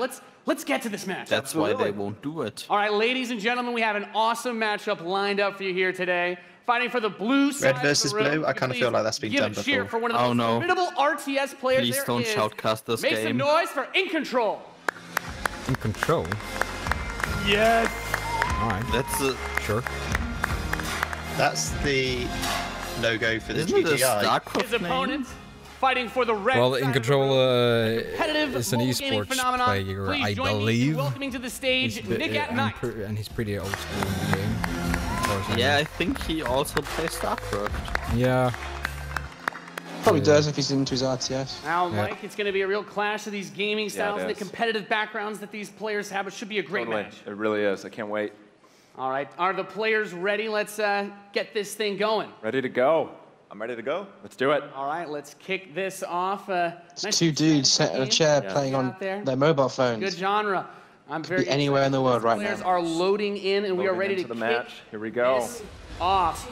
As the players' faces have been deployed. As an old school gamer, I don't get playing like strategy games or battle royale or anything like that on your phone. But I guess that's top point. Both players, of course, trying to take that position. Nick and Knight being able to reach it a little bit first. What I don't get is why they shout casting something like that. Very important as Nick and Knight's forces have to circle around the center. Let's see if he's able to create a 2-on-1. Is he able to get there?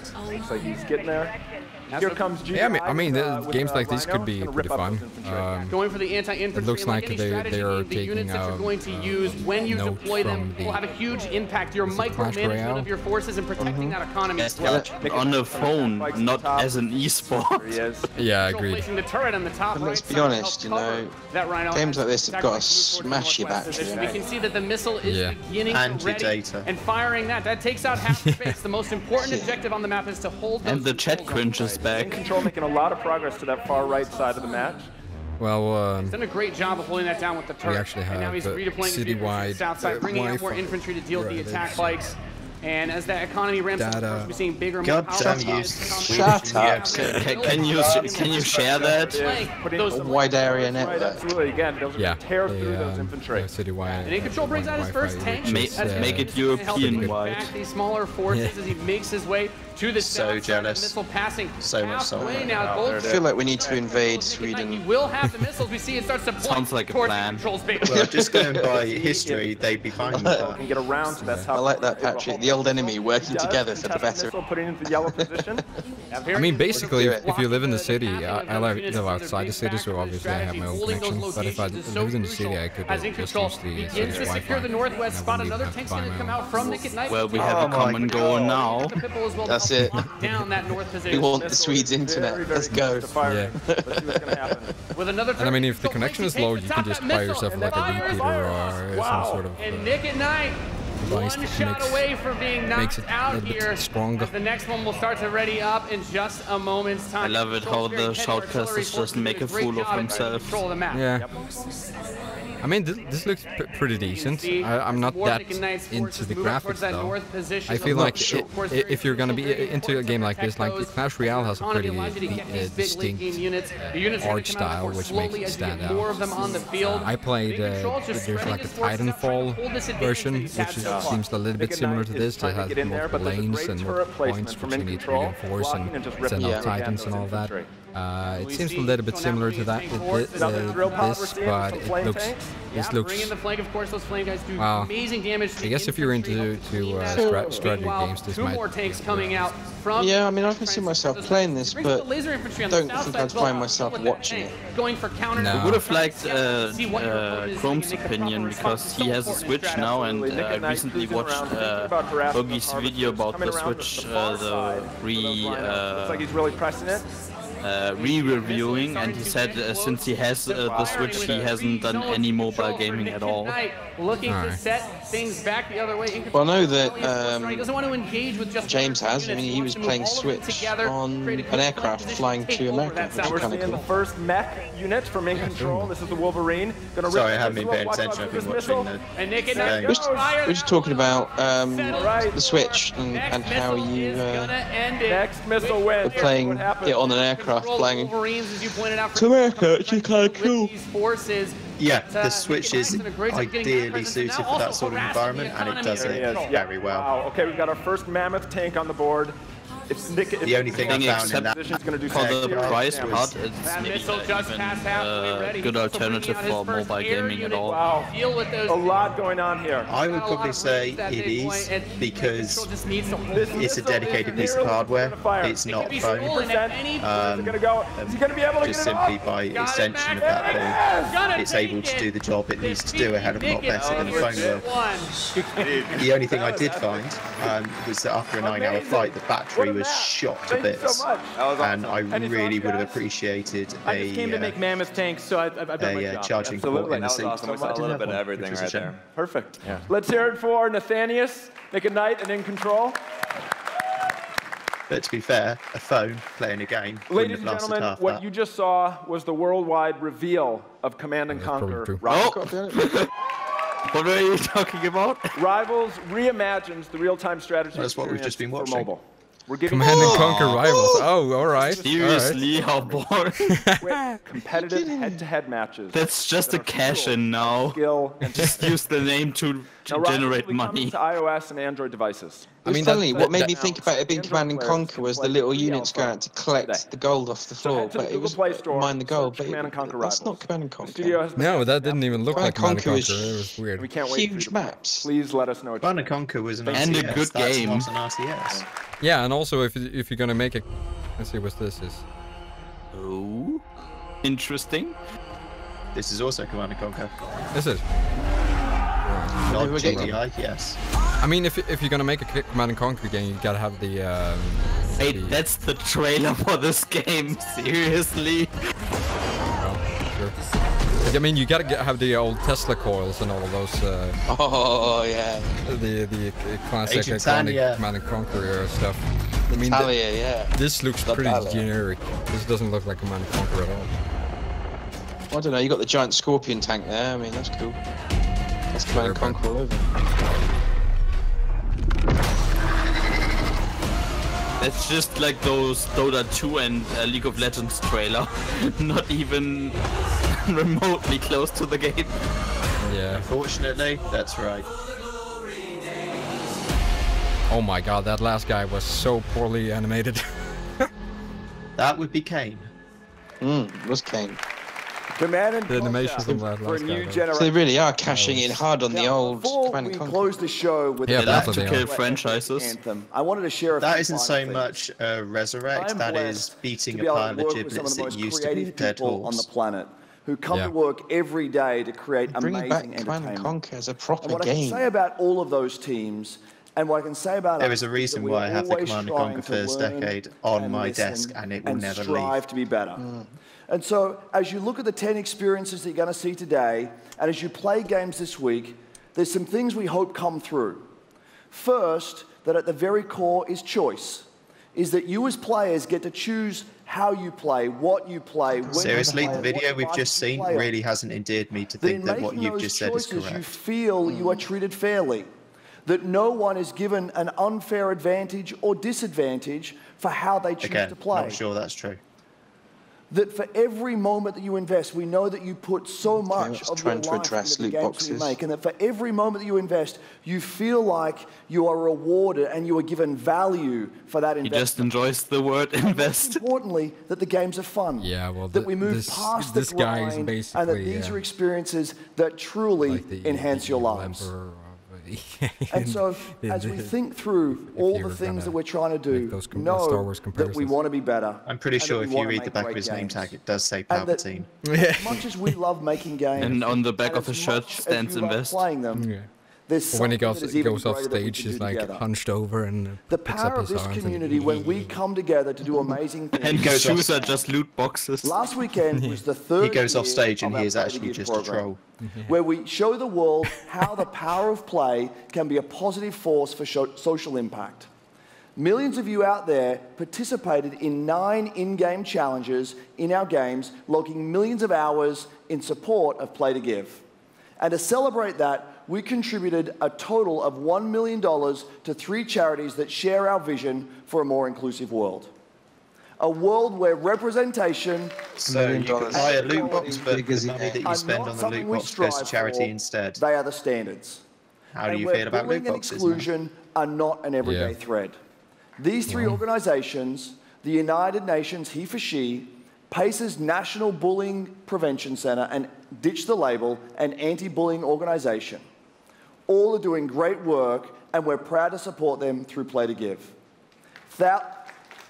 And thank you. The thing is now with supporting bullying organizations is that the bully hunter thing that was a while back has made all that didn't into EA a have huge EA have a game called Bully where you played a bully? No, that was Rockstar. Oh, without further ado, let's take a look at Anthem. Yes, fairly controversial. I want to look at Anthem. The gods vanished and left our world in chaos. This though. Creating, altering, destroying. The Anthem is all that remains. Talking about the game. There's a storm coming. These walls can't protect us forever.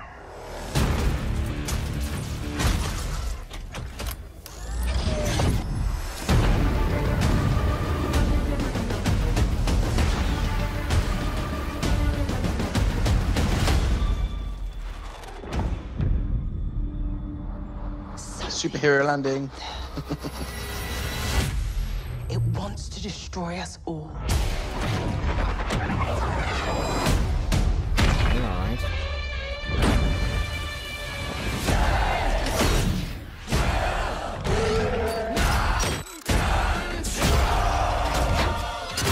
Loving the music. Get Muse. A great take. Yeah. Come on.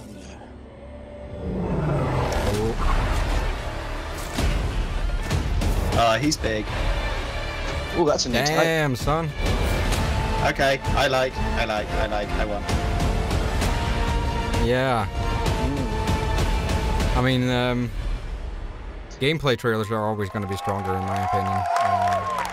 Pre-rendered ones are. Yeah, pre-rendered ones are. But that that one that saved the other, that was the fourth. Yeah, the green one was the fourth. The fourth javelin. Javelin, thank you. Yes. Okay, so we learned a little bit more there. Yeah. Who was that trailer? So essentially the human race.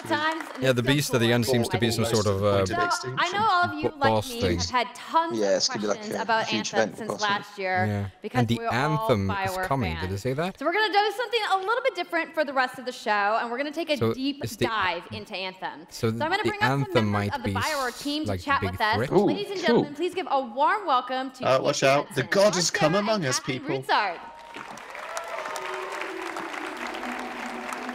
Oh. Is that Casey? Casey. Bow down. All right, thanks guys. Thanks for coming out today. Just got a little game to show, right?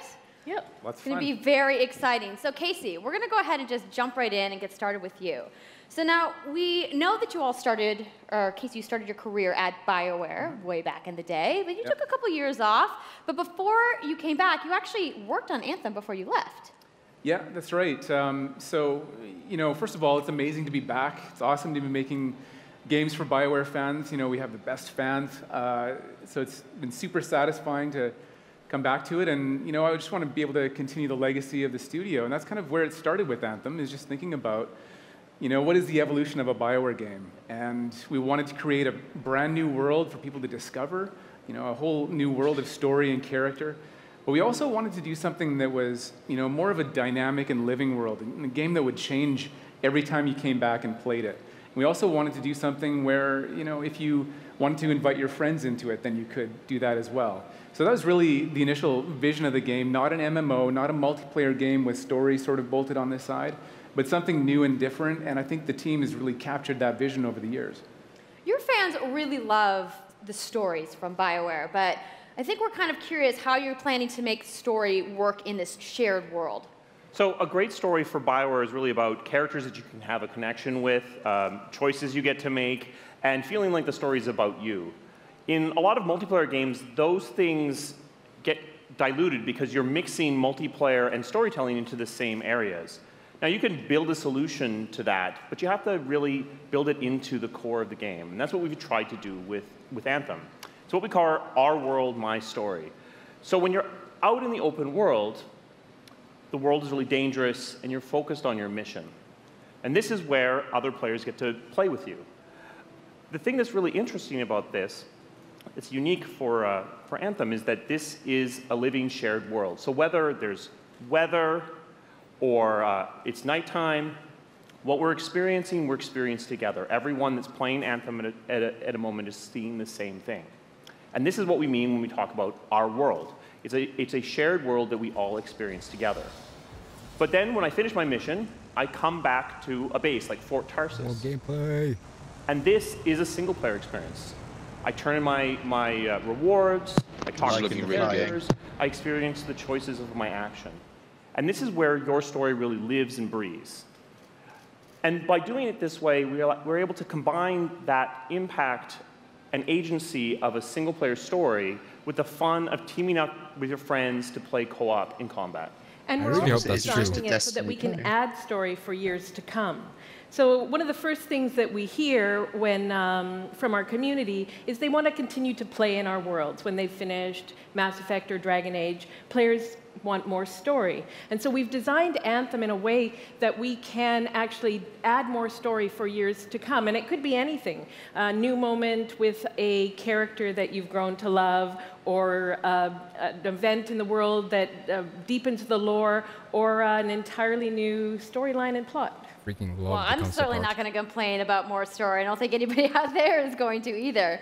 So Kathleen, I wanted to ask you, from a writing perspective, since you are the lead writer, can you speak to what it's like to create a new world like Anthem from the beginning? Well, what's really exciting for us, and not just the writers, but all of the devs, the designers, the artists, is that we're creating something new and mysterious for players to discover. So at the heart of the premise of Anthem is a world left unfinished by the gods. But the gods left behind their massive tools, and those tools are in constant conflict with this unknowable force called the Anthem of Creation. And the chaos of those things pushing against each other means that the world is constantly being reshaped in new and unpredictable ways. Yeah, violent storms, mutated creatures, gigantic monsters. It's a dangerous environment that you need to wear a suit of powered armor, a javelin, to be safe in. Now, something I think a lot of players out there maybe don't stop to think about is just how much work goes into creating a new intellectual property, or IP, as we've been saying. Now, we've seen all these different creatures, and Mark, you mentioned the storms. What's the process of creating a game like from scratch? Yeah, it's something we've done a few times at BioWare. And really the hardest part is getting started, just kind of getting off the blank page. So what we try to do is we think about the new experiences that we're trying to unlock for players. So like, what is the fantasy fulfillment? What are the new things you actually get to go and do that are different from what you've played before? So that's where we start. And then once we think about those things, that's the power of creating new IP, especially for games, is that you actually get to build a whole fictional universe that's meant to bring out a certain experience. And then once we do that, then we still need to build all the rest of the stuff, and what unlocks us creatively is to think about like principles around art style, tone, and even the technology and the politics of our new world. And then from there, we can actually go and build out every last detail. Yeah, and one of the unique challenges for Anthem is that it's a world, an experience that's meant to feel alive, like it's happening right now. And so the world is always changing, whether the storms, seasons, and yeah, it's a really great concept to write for, because what it means is it gives us the opportunity to drop into the world, almost in real time, a dramatic event that changes the world for everyone. And that could be anything from gameplay to lore. I mean, all of the moving parts in the dynamic world sound really cool, the way that they sound like they're going to come together. But even though there's obviously a lot going on, it really all comes back to your character. So let's talk about who we're going to be playing as and why we're fighting these crazy beasts. So you are a freelancer, uniquely skilled to pilot these Javelin exosuits. And you need those suits to survive and fight in this world, because the world will kill you. But on top of that, our ancient rivals, the Dominion, have Tarsus looks amazing. They've discovered a way, they think, to weaponize the Anthem of Creation. And so we need to stop them and protect the free people of Tarsus. Now, I've heard you call this power armor a couple different things. Is it a suit? Is it a javelin? Like, what's the canon term here? We call them javelins, and there are 4, and they each have unique abilities. There's the Ranger, and then there's the Colossus, the Interceptor, and finally the Storm. Liking the look of the Storm. Storm and the Interceptor, so, each javelin can do a different way to see myself being a Storm. But the thing to remember is, like Kathleen said, you're not your suit. You are a freelancer, a pilot. which means you can decide which suit you want to use based on your mood, based on the mission you want to engage in, or the javelins that your friends are using. So really what this allows us to do is we've built the suits to look like they're built from the materials of the world. So they each have their own unique abilities. So let's take a look at the Ranger now. The Ranger is a more generalized suit, able to like I said, you're a pilot, so I guess you're free to have one or all. Really designed for up-close and personal combat, one-on-one for the most part. The Colossus is heavier, more specialized, but able to really pack in big weapons that let them devastate the battlefield. Colossus. I'm just going to say the Storm looks like it's going to be my favorite. I'm sure you guys out there are picking your faves right now, too. So the javelins look awesome, but we're going to take a couple questions right now. So Casey tweeted, some of you may have seen, asking for people out there to send us your questions. And the first one is going to be from @It'sSweetNicole, who asks, as a player who is all about making their character their own, what kind of customization options will be available in Anthem? Yeah, so we really want players to express themselves, both through customizing the way their javelin plays, through gear and weapons, but also being able to personalize the way that it looks, both through paint jobs as well as changing the actual geometry of the suit itself. We want teams to be able to do this as well. And because you're going to be using a javelin for a long period of time, we really want you to be able to make it your own. I'm glad you brought that up, because actually, Jay Legato has a question connected to customization. Monetization. How, when, loot box, cosmetics? Yeah, so we are going to have some cosmetics and vanity items that you'll be able to purchase, but you're always going to know what you're going to buy before you spend any money on it. So no loot boxes, no ability to pay for power. More confirmation of the same. Oh, yes. Spend money on gameplay advantage at all within Anthem. But even more important than that, we want to make sure that Anthem is an immersive experience that feels like it's complete from the get-go. So that means a main story, a big open world, and an ongoing service that provides new content for a long period of time. New story, new experience. So they don't want to be Destiny 2. Well, I'm glad to hear that I can make my javelin. Thank God. That's really all I wanted to know. Yeah, well, Destiny 3. All right, Casey. We talked earlier about this being a co-op experience. So can you tell me a little bit about how the team gameplay in Anthem is going to work?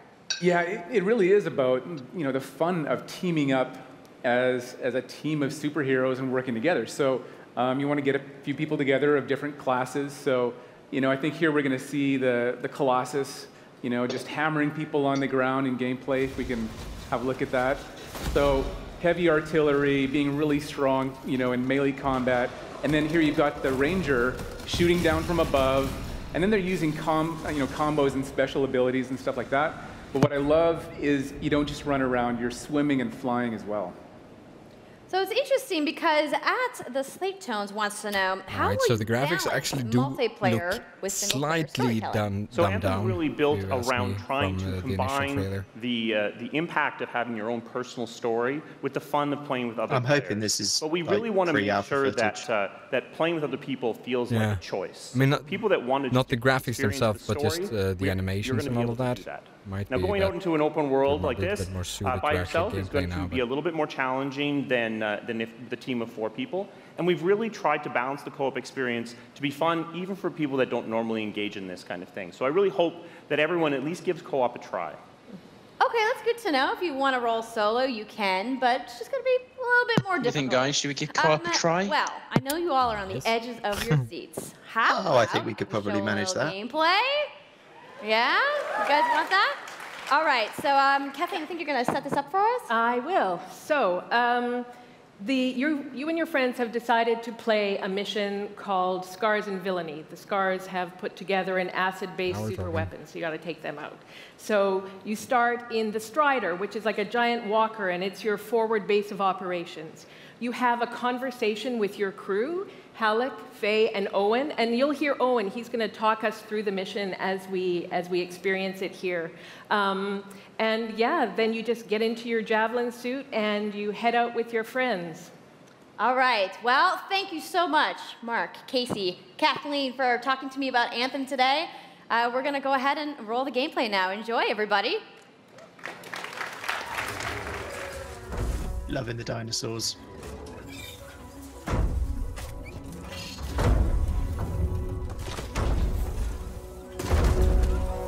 Loving a walking base. Freelancer. With the minor problem that its feet make it looks like it's They said these bastards make some kind of acid. They're using it as a weapon. So, find where they're making this garbage and shut it all down.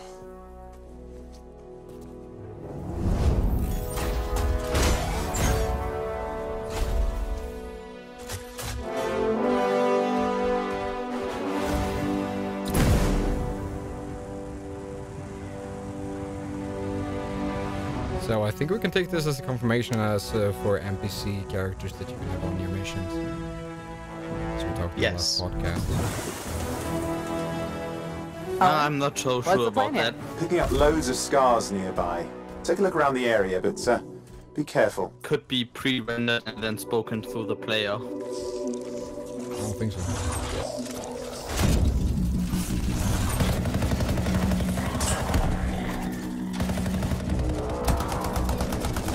The damage numbers does certainly make it look a lot more like a game now than before. Right. Checking out the scar camp some more. Hope that you can customize those. Weapons! Oh, and the turrets! Better move quickly. Interesting that the HUD is not taking up too much real estate. I love that.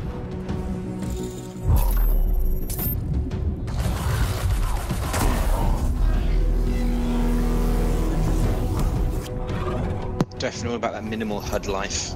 Aerial combat looking nice. The only thing that bothers me so far are the damage numbers just taking up all the space of the the thing that you're shooting. Yeah.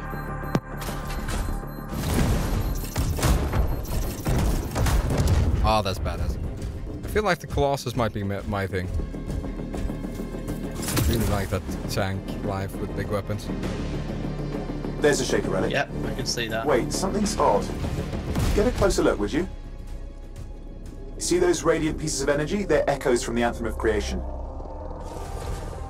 Loads of scars nearby. Definitely sounds like the voiceover that we're hearing is coming from the forward operation base.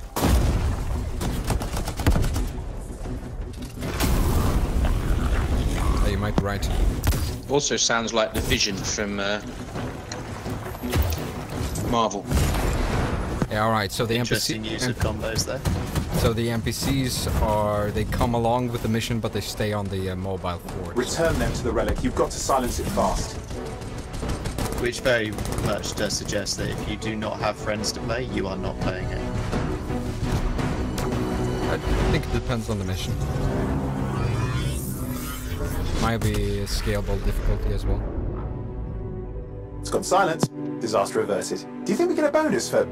Possibly other people that are playing solo, rolling solo, will join you in certain areas where you need to be together, maybe? That was whatever laid all the eggs around here. The sound came from below your position. Never mind, I retract that. The subtitles for Owen are definitely on the plus side, an NPC character. Yeah. There's a trail of this acid gunk leading and down. Also there was Follow player as a character, so... Yeah. Yeah, this certainly seems Destiny-esque more now than ever. That might be a concern. Or possibly... Just take it as a good Destiny. Yeah. I was going to say, it's not a bad thing if they did it right. The problem with Destiny 2 is that they did it so wrong. Damn, that sucker's ugly. That is one ugly. To be fair, I've dated this. I was going to say, that could very well be... That looks very much like me first thing in the morning. Don't want to see your days, mate. Mate, after a heavy night. I'm so hyped, you guys. Where do you pick up those? Yep, and that was you've never been out in just Gloucester. A short version of the full demo that we brought here to. I would say that music, the soundtrack was very reminiscent of Halo 4 as well. EA Play, you can check out the game live. So I'm sure the question on everyone's minds: when do we get to play? Today. So Today. Anthem comes out February 22nd. February 22nd. 2019. Date for the diary. On Xbox One, PlayStation. All right, so it's even earlier than we thought. Calendars, everybody. It's a date. Yeah, we originally had March 2019, so this is good. Week early. Like it. You guys have that awesome theater outside, so I will see you guys there. All right. Give it up for Casey Hudson. Yeah, Casey. I also want to give a big thank you to all of the developers who showcased their games washed away today. a lot of Everybody my working concerns. hard at their studios back home around the world. Let's give them all Sounds a like round the of stream applause. might be starting to wrap up. Now, some of what you saw today, you guys have to wait to play. But you guys, EA has so much available right now. Now, for those of you keeping score, you can get your free trial of FIFA 18's World Cup today. And Andrew told us about the free trial of Origin Access. Yarny is back with a buddy in Unravel 2, which is also available today. Plus, you can take on your friends in Command & Conquer Rivals starting today as well. Now, that's a lot Wow, the lot chat of is available not stuff happy that's that out there's today. no Is Skate anybody 4 ready to go home release. and download anything? No? You're like, I just want to go outside into the fan Well, zone. memes gotta be memes. So, I want to let you guys know to Like keep your Skate streams 4 going is, because in just a few EA's moments, the Half-Life FIFA 18 World Cup live But to be tournament fair, is going given to some begin. of the stuff that was I'm gonna going on head in chat outside earlier, to I'm check kind out of the glad they games, didn't but give them I want Skate to 4. thank everybody for coming down to EA Play today and watching the press conference. And Don't have a frickin' great deserve weekend. it. There we go, boys and girls. All right. Interesting, interesting. Anthem's getting real. Yeah, yeah, Looking yeah. good. It's looking good. The real changes actually on the graphics were mainly UI changes. And this time around we actually saw some damage numbers when you attack. Yeah. So, Yeah, the damage numbers I'm not 100% on. no, I hope like the Battlefield has a very heavy customizable system when it comes to the UI, and I really hope that they have something similar for Anthem. Because those damage numbers didn't really look that. Hi guys, my name is True Boy. Welcome back to the Unravel now, definitely I know the FIFA caught me 19 off was guard. exciting. We saw that trailer. Champions League is coming to FIFA for the Unravel first looks time ever, awesome. but the World Cup Just is really 5 talking days about with away, so what we decided to do the is damage to have a numbers, when they tournament showed with the national demonstration of England, comboing Mexico, two attacks, Germany, where the and Ranger USA froze a decided group of enemies who and then will the be Colossus champions of dropped a the Creators massive Cup, shell and on I'm them. not alone. Yeah. Special It guest looked really first cool one. until Republic of the screen Ireland was just International filled with the word David Myler. How you combo doing? about 80 Very good, times. thanks, Chu. How are you? I'm doing Yeah. great. Now, I know you didn't qualify I hope for that you can World Cup actually Ireland, but how customize you that been and enjoying? actually I've loved it turn so some far. of Don't those listen to those guys over there. These guys indicators are- off. Also the indicators for where your teammates are. I don't think you'll be getting far.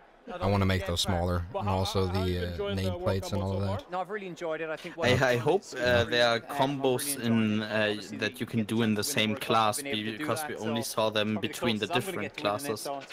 Two people maybe have both Colossus and doing different kind of abilities. First up on Yeah. the USA side, we're gonna have Lil Yachty, aka Lil Boat. Lil Boat, how you doing?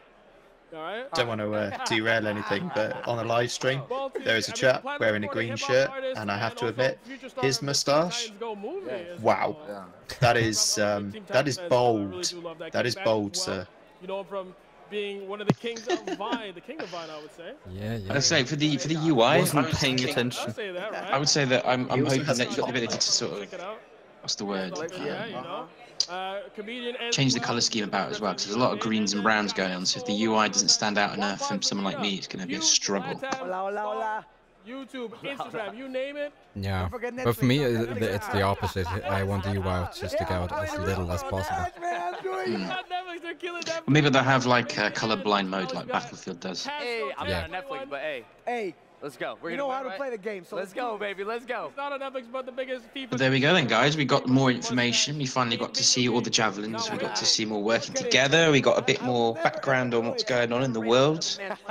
What do you think? What's your thoughts? That mustache. Come on, Miles. We're gonna go straight into the game. Let's kick things off. USA versus Mexico. No, I enjoyed what I saw. It's even more Destiny-esque than I thought it would be, honestly. It's a little bit revamped from the first gameplay trailer we actually saw. The first gameplay trailer we saw was even more minimalistic when it came to the UI. It looked a little bit more clunky in the first one, making it look a little bit more realistic. This seems like they've adapted the animations to make it feel a little bit more snappy gameplay-wise, which is sometimes, certainly it looks like in this case, a reason to make it look a little bit worse in that case. So it makes it look a little bit more arcadey. But when you're playing it, you're probably not gonna notice that too much. The visuals are certainly impressive.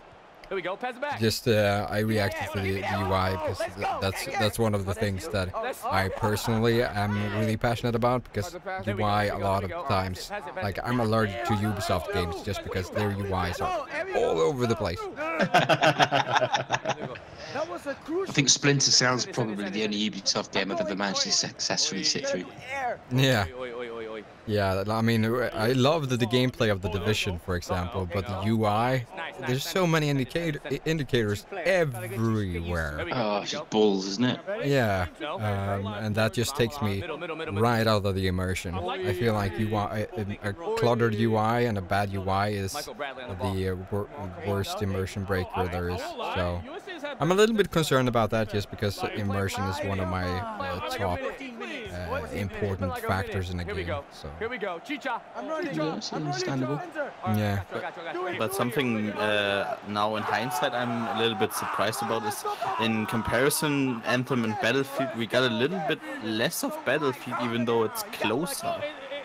Yeah, I'm surprised that we didn't get more out of Battlefield, because they've hinted towards a lot of at EA Play you will see this, and at EA Play you will see that. But I think it's because Battlefield's well established, and they're going to put it across Xbox and all the other stuff, and we're going to see more there.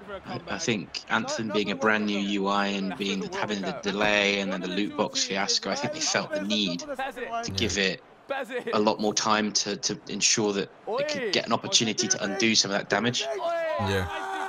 Yeah, so they said they want to show it tomorrow a little bit more on Xbox, you're right.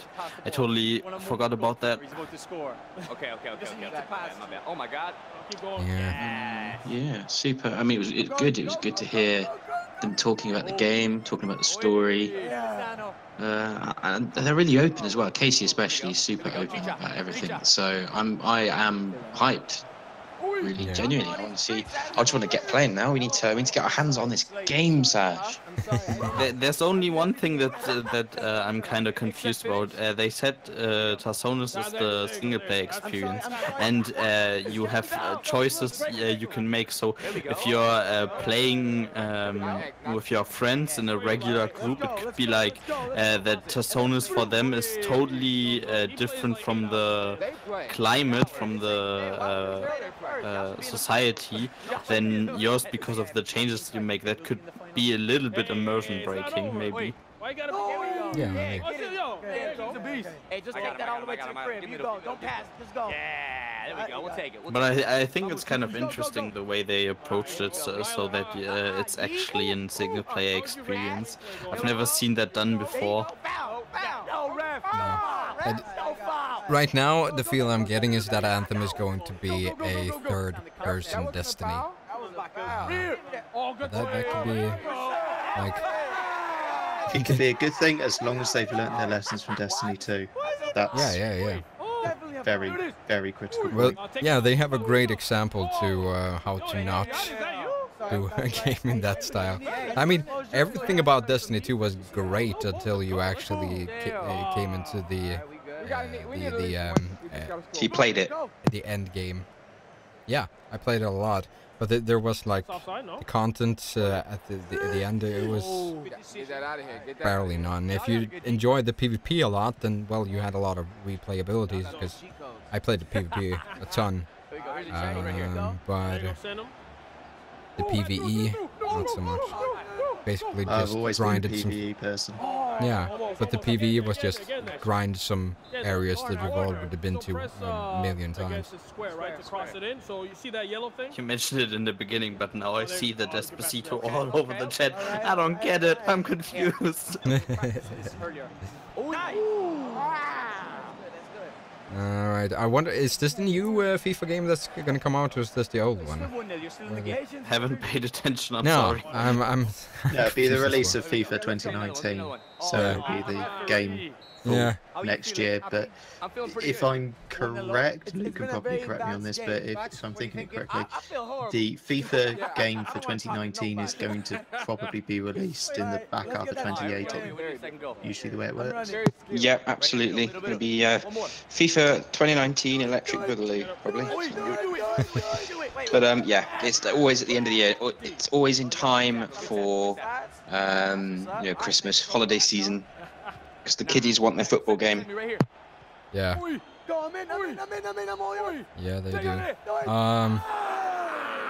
But I wonder if they're gonna show gameplay of the new FIFA game, then maybe we'll see more Battlefield coming up later. It's a score for sure. Well, FIFA's gonna net them a hell of a lot more money than Battlefield. Light it up. Sure. Yeah, it's been really good. Like, y'all just gonna defend it. Just saying, probably might even see more gameplay of the game. I mean, those initial reveals were they were interesting, but they were pretty bare bones. And does FIFA really have a bigger fan base than Battlefield? Yeah. Yes, it does. Yeah. FIFA is EA's big cash cow. It's where they make their millions. Yep. The reason why they're sticking with FIFA Ultimate. I get that they have many opportunities to cash in, but I meant the actual player base. Yeah, in terms of player numbers, FIFA, I'm pretty positive it's superior to Battlefield. Yeah, man. Soccer, football is the most popular game in the world. I know, I live in Germany. Well, exactly. It's a cultural thing. I know, it's the same in England, but think of it this way, if that's how it is as a sport, and it's so accessible, if you can then go and play that, then you're going to, aren't you? If you're a fan of football and you can play, you've got access to play a game, you're going to most likely not play it. Yeah, I mean, that's the difference. I know almost nobody who plays this, and I know a lot of people who enjoy watching football. All right. I mean, everyone I know in the approximate age of where I am who enjoys soccer or football, let's just say football because soccer is a made-up word and whatever. But other way around, but okay. But all of those guys play FIFA regularly, so. Can't make jokes if you're losing, though. Yeah, absolutely. FIFA is a game that if you're going round to somebody's for a house party or free drinks before a night out, FIFA is the one game that is probably going to end up being on the television. Yeah. Because it's just so accessible, so many people know it, and even if you don't know FIFA, you know the game football. So yeah, I guess the equivalent to that in the US would be Madden. It's probably just my part of town. Do you know what I feel? I mean, I don't know how popular Madden actually is in terms of numbers, but I guess NBA and Madden would be similar in player numbers as football and the EU. Okay. Come on. Oh, yeah.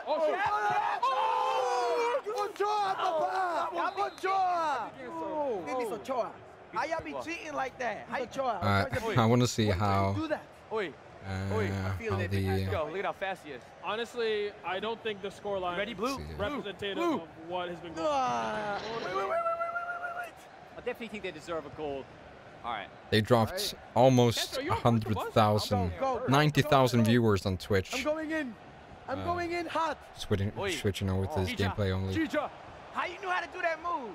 Nah, wow, 90,000. Yeah, they were up at 150, 160,000 viewers on Twitch. Now they're down to 68,000. Put it this way, the YouTube live stream has gone from 250 to 75. Yeah. Oh, I'm sorry. My restream says that we have 91 viewers on YouTube, which is not the case. I'm not sure what's happening there. Nice D. Yanni got that defense. What's happening? Where's the offense? It was up at 115 viewers at one point. I'm not entirely sure where it's getting its number. Because on YouTube it says 5 viewers. Yellow card. Uh-oh. Go. Yeah, he's fast up. You're faster. Oh, big mistake. He's good at defense, bro. Well, as the EA live stream is continuing with FIFA, so got some guys playing a FIFA game. Okay. Just going back to, can we go back to the Battlefield? Shoot it. Trailer that we saw? Yeah, shoot. Light it up. No, we got a couple seconds to... We didn't see in that, as far as I can remember, that there was a large amount of aerial footage. We saw some paratrooping, which looked awesome. Can't wait to do that. But correct me if I'm wrong, I may have missed something. But I didn't see a huge amount in the way of tank action. Let's shake hands. Well, they did drive tanks through houses, so... Yeah, and we did saw a tank shooting. And we saw one. Yes, we did. We saw one back up and pick up a was it an anti-aircraft gun? Yeah. I mean, everything in the game just looks really snappy and well made. I'm really looking. It's really looking like a nice experience.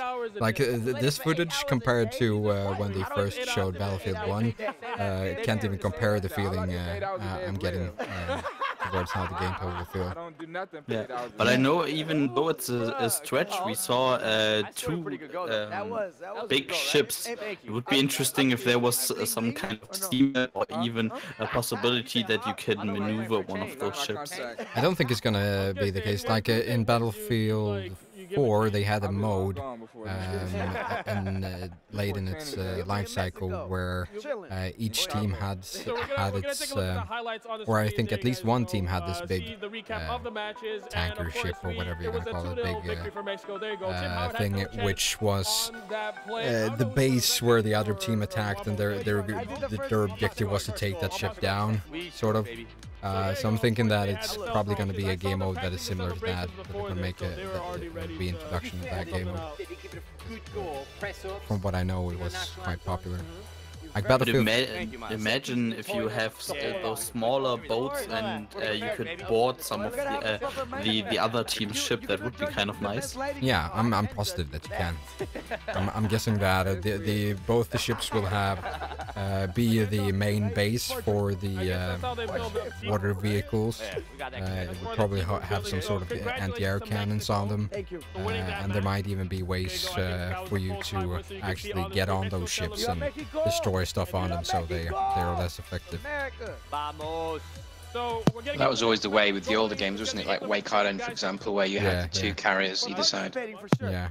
Like the mode was inspired initially from Battlefield 2142, where you had this Titan ships in the air, and you attacked each other's ships and tried to take them down. That mode was reintroduced in Battlefield 4 with big aircraft hangars. So it's quite an epic mode. Milo, what do you think about the Mexico performance? Certainly is. And the music that went behind the trailer helped a lot in that sense. Yeah, certainly did. Music really helped, you know, make the sensations tingle. We're very disappointed in Castro, to be honest with you, but we're I got some goosebumps during that. And also the air vehicle combat looked pretty nice. Are they gonna do more games? I was hoping they'd move over to something else. Air vehicle combat. Yeah, well, like I said, as soon as I saw Spitfire and then ME-109 in a dogfight, that was it. That's where I'll live, probably.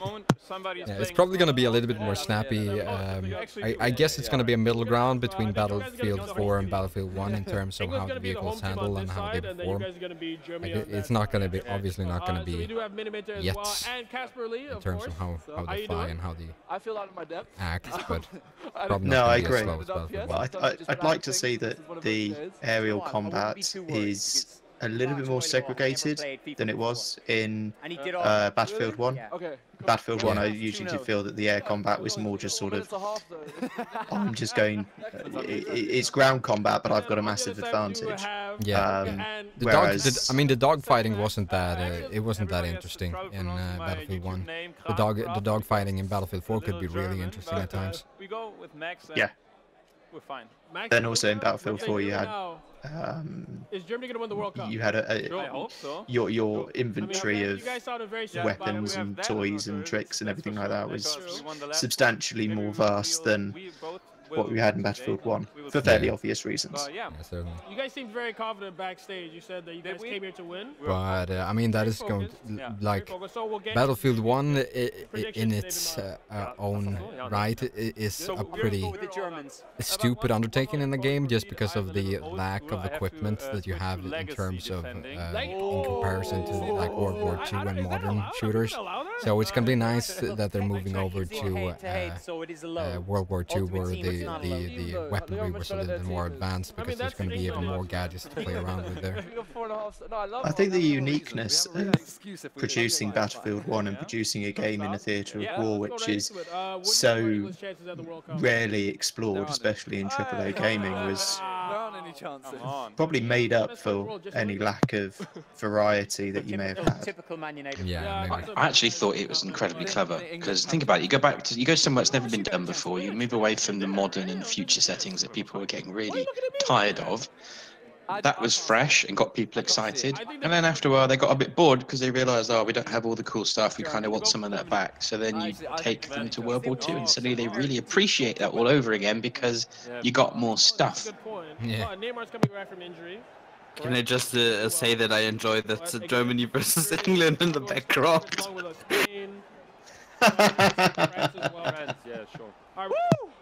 We'll win. Don't you worry. We'll see you in the quarterfinals.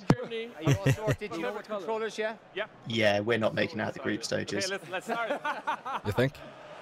Yeah, we are. Well, we won last time. I'm weirdly nervous. Nah, I'm sorry. We're not. England in the World Cup is just laughable, really. Right, I'll tell you what, I watched, this is completely off topic, but I watched them play Costa Rica on Thursday, and they were like nothing I've ever seen from an England team before. They were incredible. So, who knows? Costa Rica, multiple world champions. By the way, is soccer in England so big that your politicians try to sneak in new laws? Sneak in new laws? Yeah, that's how big football or soccer is in Germany. They are every World Cup they are trying to get those laws and that usually the people would be outraged about, get them to be approved during the World Cup season, so nobody cares. That is sneaky. Well, I don't know what this soccer thing is that you keep harping on about, but yeah, the politicians, to be honest, at the moment, given our political climate, they can't do anything without people being outraged. Strange Germans look a slight bit nervous. Yeah. I need the sound of the crowd. With really? Sorry, I'm transfixed by the EA stream at the moment. I'm just watching a game of football, and I think this is probably the longest I've ever watched a game of football. You're secretly hoping that England go ahead, aren't you? I have to watch at least the World Cup. It's like, if you don't do that, you're actually looked down upon. You lose your citizenship, they'll kick you out, won't they? yeah. If they could. Well, the problem is over here, we're going to have every single pub is going to be playing World Cup games. You're not going to be able to have a pint in peace. I'm actually surprised in Sweden, like football is so big. It's like the national sport here as well, but our team has almost never been good. I think the best we've ever placed in the World Cup was 93 or 94, where Sweden came third or second. That's like but it's still like people are crazy about football here. I don't know. I do know. I mean, I wouldn't say that it's on the same scale like in Britain or Germany, but it's certainly almost up there. This is a big rivalry, you know. Well, I think across most of Western Europe, football is the main sport, isn't it? It's the one that all the kids play in school. It's the one that's always on television, etc., etc., etc. I always felt like I was born in the wrong country. I've always been more interested in like basketball and American football and all that. I think Germany just went ahead. Bugger. Yeah, they did. I was waiting for the celebratory cheer from Raker. I'll be on Raker's side here. It's just FIFA. It's not the real thing. That would be different. Then I would actually cheer. Have you seen the graphics? This real life? That's a bad tackle. Yeah, they're just so bad. I need my glasses. Yeah. So that's the difference between English football fans and German football fans. German football fans will watch a game of FIFA and they'll be like, yeah, it's FIFA. English football fans will watch a game of FIFA and they'll be like, yeah, we're still winning, it counts! It counts! It does count. National pride. I mean, you gotta give them props to be able to animate those Doritos over the head over a live game like this. That would take some doing, wouldn't it? Yeah. Nice. Impressive. Well, in a multiplayer football game, you definitely need those to know where you're at. Don't try and do this. Yeah, certainly. Okay. I've never really understood. understood. It's easier to find where you're at when you in real life. Yeah, I've never really understood that, like playing a FIFA game where you only control one of the characters. I mean, that's gotta be a. Can't be that. Most fun, of the time is when you pass, you just become the person. Yeah, well, yeah, that's the usual way of it. But they have modes where you play one of the players only. It doesn't seem that fun to me, but I haven't played it. Feel stronger. Feel stronger. Can't really say. You play much FIFA? I think he hit the ball in the wrong direction. I just wish they would actually say, I know it's an after show, but I still wish they had at least a general direction what's coming. What a game! Yeah, me too, because if there's going to be more, like they're showing more FIFA here, if there's going to be more Battlefield in a while, then certainly want to see that. Like EA Play can't be that small of a thing if it doesn't really make sense. So they're probably going to go for a while, but it would be nice to have some sort of schedule. If you go onto the EA stream and expand the stream info, they have got links to the different games: Battlefield, Anthem, FIFA, Madden, and NBA. Nice passing from England right now. Good one. There's no schedule if they're going to continue showing footage, right? Nice. Good tackle. Yeah, those videos showing different stuff. I'm just having a look. It's just no control. For Anthem, it's just the Anthem channel. Really frustrating. What, Yeah. just the game or playing with Yeah, you're right. Oh, be careful. Why did you have to think about that? I'll tell you what, I may just sit down and watch the Battlefield 5 multiplayer trailer again. Do so. We certainly need to do some, at least of the Anthem footage and the Battlefield footage. We need to do some investigation to see what we see in there. If we have a big Battlefield thing tomorrow, do you wanna stream that? Okay, we're gonna have to I go. don't have time We're going tomorrow, ultra attacking. unfortunately. This could backfire. Like it seems like they're gonna have stuff on the Xbox stream, which would be nice to stream, I guess. But then again, it's probably gonna be a lot of stuff that is not really relevant to what we do. So I think maybe we'll just have to do separate coverage on that right after. Okay. Okay, I'm gonna try and watch it if I know when it's starting. Yeah. I would point you to the schedule if you want to find out when things are starting. I'm kind of glad they scored again. Look, they've worked the ball. Except there is no schedule. Little combination play. Got There is across no. here. It blows my mind. I don't know why they didn't like. It was very slow. Why not just release? Oh, there we go. Saying it's slow. Yes, England. Or was that after half time? Was that Germany? That was Germany. Sorry. Good. God damn it. I look away for 1 minute and then I look back and I was like, oh no, they've changed ends. 2-0 Germany. I definitely would like to see you Yeah. Actually, I had a great time last World Cup. I was watching it with a colleague of mine who lives in Luxembourg, and he's Portuguese. And we had the match between Portugal and Germany, and we won 7-2. So it was definitely a great time. Wow, that's got to be some kind of record. Yeah, certainly. So this is Euro '96 all over again right now. Getting smashed by Germany. We needed a tactical change. I feel like there's some salt in there, Luke.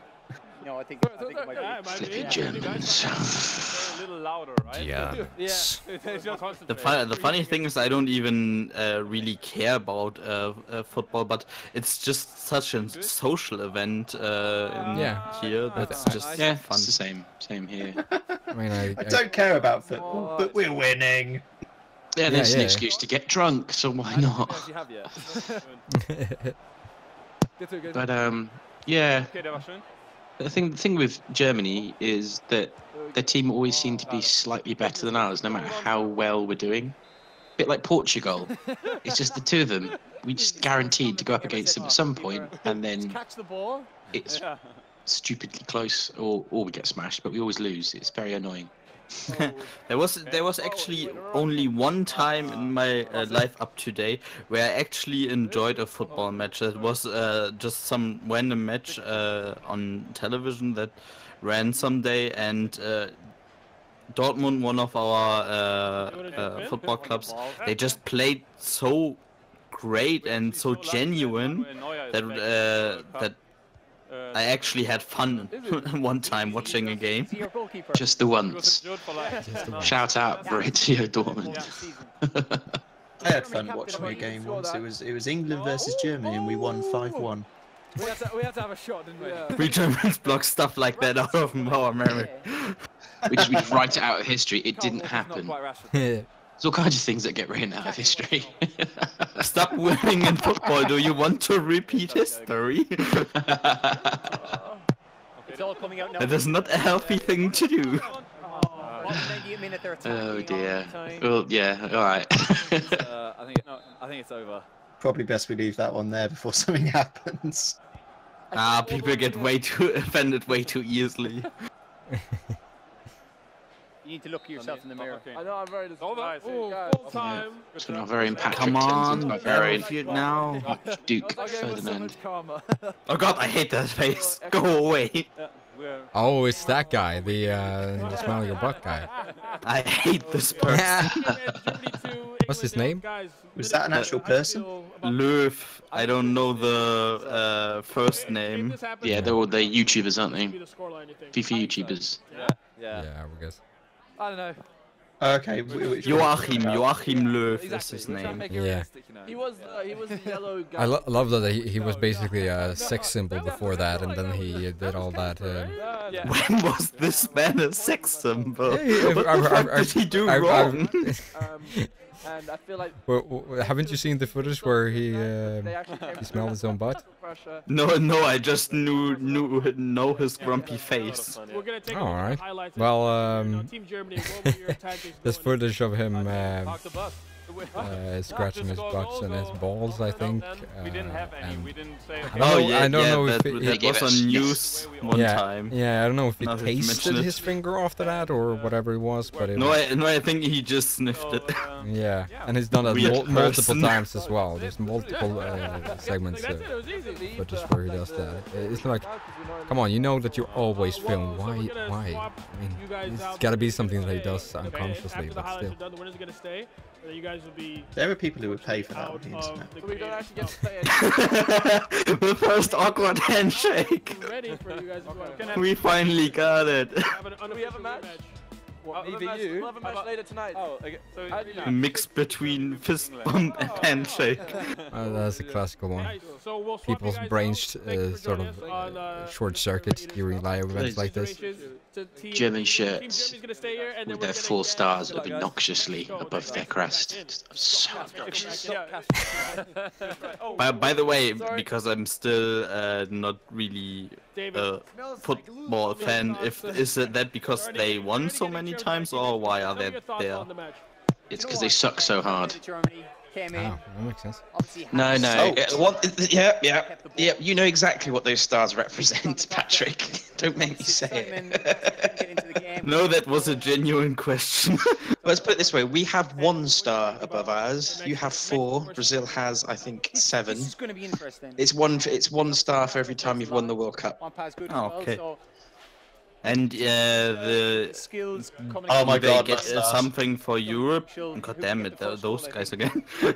Do they get anything for the EM?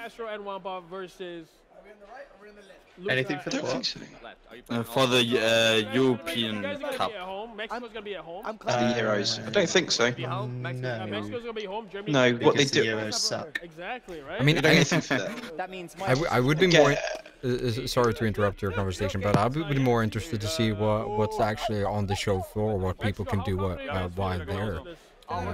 Rather than seeing this, like going around talking to like going around talking to people and see what they think about the games you can play there and all that. That would be a little bit more interesting than this sport. Isn't EA Play this year the first time, or was it last year the first time? I think it's been done at least once before.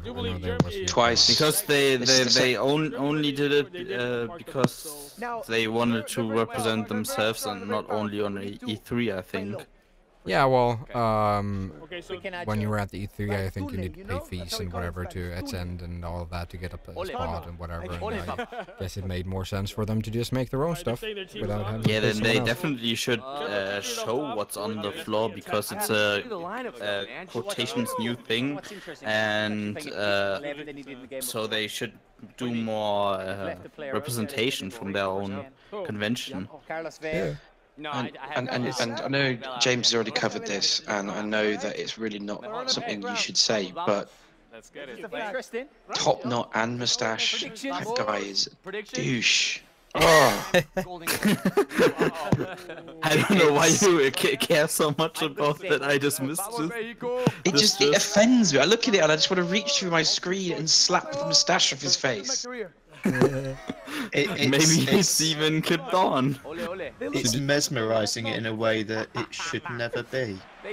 I had periods where I only have a majestic mustache. You see me in that? No, what? Do you also have a top knot? Okay, sorry. No, the top knot is not. I don't have the legacy.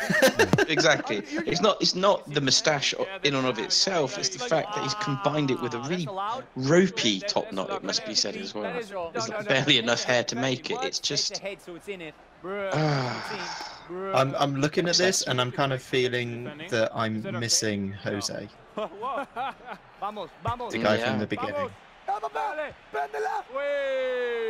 Who shot that? Yeah. Well, that guy didn't have that big of a presence, did he? Just beginning and then she took over. Which is probably a good thing.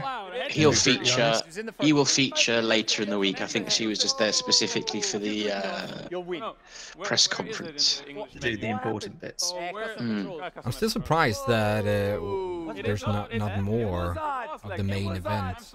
Like there seems like a pretty big thing EA Play, so honestly, it does seem like they should have multiple streams set up covering different aspects, some covering roving reporters, some covering live games, etc, etc. Others covering interviews, and you can just switch between them. But honestly, the options that they've given us are really quite poor. Yeah. It's a case of they're going to drip feed to us, stuff to us, as and when they want to, aren't they? Yeah, I'm not sure if it's deliberate or just an oversight. Was it offside? Mexico. No. Okay. It could be that they want to sell their games hard, so you're gonna have to watch FIFA, you're gonna have to watch what they want you to watch, or it's just they didn't thought about doing multiple streams because they already showed the essential. Yeah, I kind of follow the logic in that, but I mean, you have a stream because you want people to be watching it. And what you're showing on that screen will directly affect the number of people that you have watching it. If you are showing a stream about FIFA, you're likely to get people who enjoy FIFA watching it. If you have a stream running at the same time that's also covering Battlefield, for the sake of argument, you're probably going to have people who enjoy Battlefield watching the Battlefield stream over the FIFA stream. So it's not that they are, or that they would be necessarily cutting down their audience by offering this choice. If anything, it'd be that they would be accentuating and maximising their possible audience by giving them the options of watching all this different. But that's content. You have stronger segmented. That's the view of the most, the best for the consumer, so we can choose what we want to watch. But if they really want to sell you for example, FIFA hard, they're gonna show you FIFA until you buy it, even though people are gonna leave. Because some people will. Why, that is. I know that the other strategy is smarter if they would just let us watch what we want to watch, but we can't change how they think. No. Yes. What a save. I do feel like they should have given us some special provision. Same here. Thank you, ref. It's a full show from EA, really, if we're honest. You know, they're not really supporting the independent podcasting. Yeah, if I could watch some Unravel and we could watch some more Anthem and maybe some more Battlefield, that would be the best thing. Yeah, I mean, instead of watching football. Since they're providing coverage of FIFA now, we're probably going to talk more about the other games later. Like for Battlefield the Reveal stream, they did this after talk on Mixer that you and me watched, Patrick. And we're probably going to do something similar later. Yeah, like I would like them to, like, now they're playing FIFA. They're straight up just playing FIFA with random guys, I guess. Influencers or YouTubers or whatever they are. I would like them to just talk more about the game, like what's new and whatever, but I guess that's maybe hard in a FIFA game. Most definitely. Yeah. Get it out. Oh! No. Oh! I guess this might be what FIFA players want to see. Get it out, get it out, get it out. Okay. Well, it's esports, isn't it? I suppose. Yeah. All right. Ready? Aquí, cerca. Okay, I'm sorry. I would just have to see how long this will go on for. He's injured, huh? I would really like to. The next 3 days. You already did. I would really like to.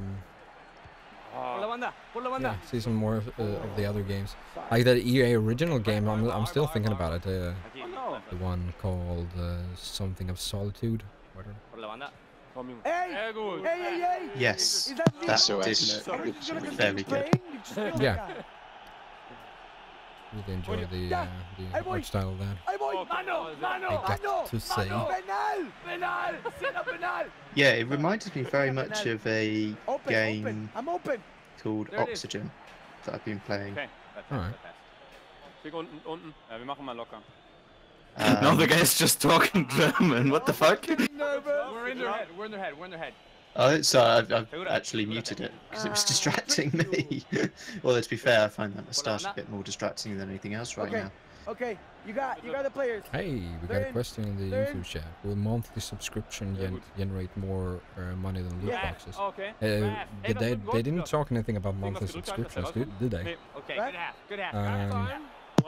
But they were talking in terms of their live streaming service that they want to bring to devices that they're currently. Yeah, they talked about Origin Access Premium again. And I honestly don't think that's gonna make more money than loot boxes, Gustav.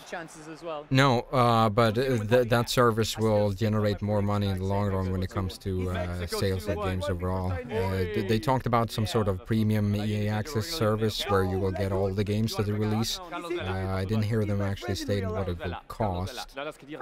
Yeah, they didn't. I don't know if that's I don't even know if that's a different service to normal Origin Access. Yeah, it was something like premium EA Access. They used another word, but it was basically it. It's probably going to be more expensive. But the thing is, if they can get someone on a subscription service, that's usually something that just keeps ticking over and over. They might lose some money on some people who will only pay for 1 month to play a game, but a lot of people will keep paying because they know that maybe a game. Like, okay, this month I will get this game and I can play that for like 2 or 3 months, and then there will be another game coming out. So overall, I think that will generate more money for them in the long run. But also And it's easier. it's easier to know. Let's not forget that it's EA at the end of the day. They've done their sums. If they didn't think it was going to make them profit, they wouldn't be doing it. Yeah, and I mean, like we've talked about the Game Pass before. Like that when it first was announced, it sounded like a weird thing to pay that small amount for that many games, but. Like Microsoft wouldn't do it if it wouldn't be profitable for them. And I certainly I did the trial to play Sea of Thieves, and then I forgot about it, and I paid for 3 months that I didn't even use the service for, and I was like, oh I need to cancel this. And I mean, I can't be the only one who's done that. So they certainly there's ways where subscription services certainly will generate more money in the end, I think, than the other ones. And I mean, as a service that is an ease of access service, monthly subscriptions make a lot of sense. Like paying a big sum once, or paying small sums over an extended period of time. That is something that's always been a proven fact to be something that people will go for. Like parts payments, where if you buy a TV, for example, and you split that payments over a long period of time, this is a trap that a lot of people fall for, and they basically purchase anything they can on stuff like that, and then they go bankrupt. So, because they think like, oh, I only need to play a small amount each month. It's quite interesting, but it's a mark of today's society that we don't pay for, quite often, we do not pay for goods anymore. We pay for convenience more than anything else. Yeah, it's all about convenience. It's all about, like, if you already have that subscription, then it's easy to pick up a game and try to play it and provide actual gameplay for that game. But like making the effort to go and buy a game might not be something that everyone will do. So there's an incentive to get more players into the actual game with a subscription service than a one-time payment. And on Lootbox, we don't know how long-term it's gonna work out now on the current climate. Could be that there's some time in the future not even that good of a payment source anymore if countries continue to ban them. Yeah, well, I'm not sure that like loot boxes. I wouldn't say loot boxes, or I would say microtransactions. Microtransactions is going to be a thing, and those in and of themselves are making probably a lot more money than subscription services will generate. Yeah, that's just meant because you said loot boxes. That's why I brought it up again. Yeah. So I feel like like the subscription service will only be something that is added on top of the revenue they get from loot boxes and microtransactions. That's it. I think pay-to-win microtransactions are probably gone. I think that's probably going to be disappearing. Or maybe apart from in something like FIFA, where it's been there forever and it's not going anywhere. No, and I think the subscription model is probably designed to offset that.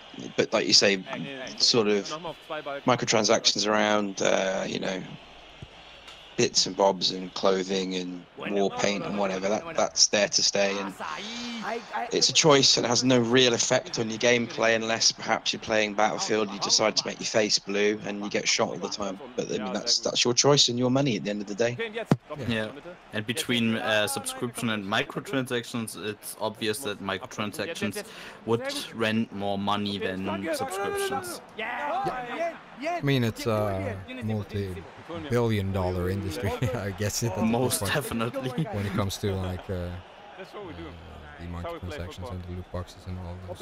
Open up for me. It's the start of a trend of a change, a fundamental change in the way games are sold and accessed, to the point where in 5-10 years' time we may well find that the way we purchase, play, and access games today is just completely alien to what may happen in 5 years' time. It may well be that there is a modular approach to buying a game.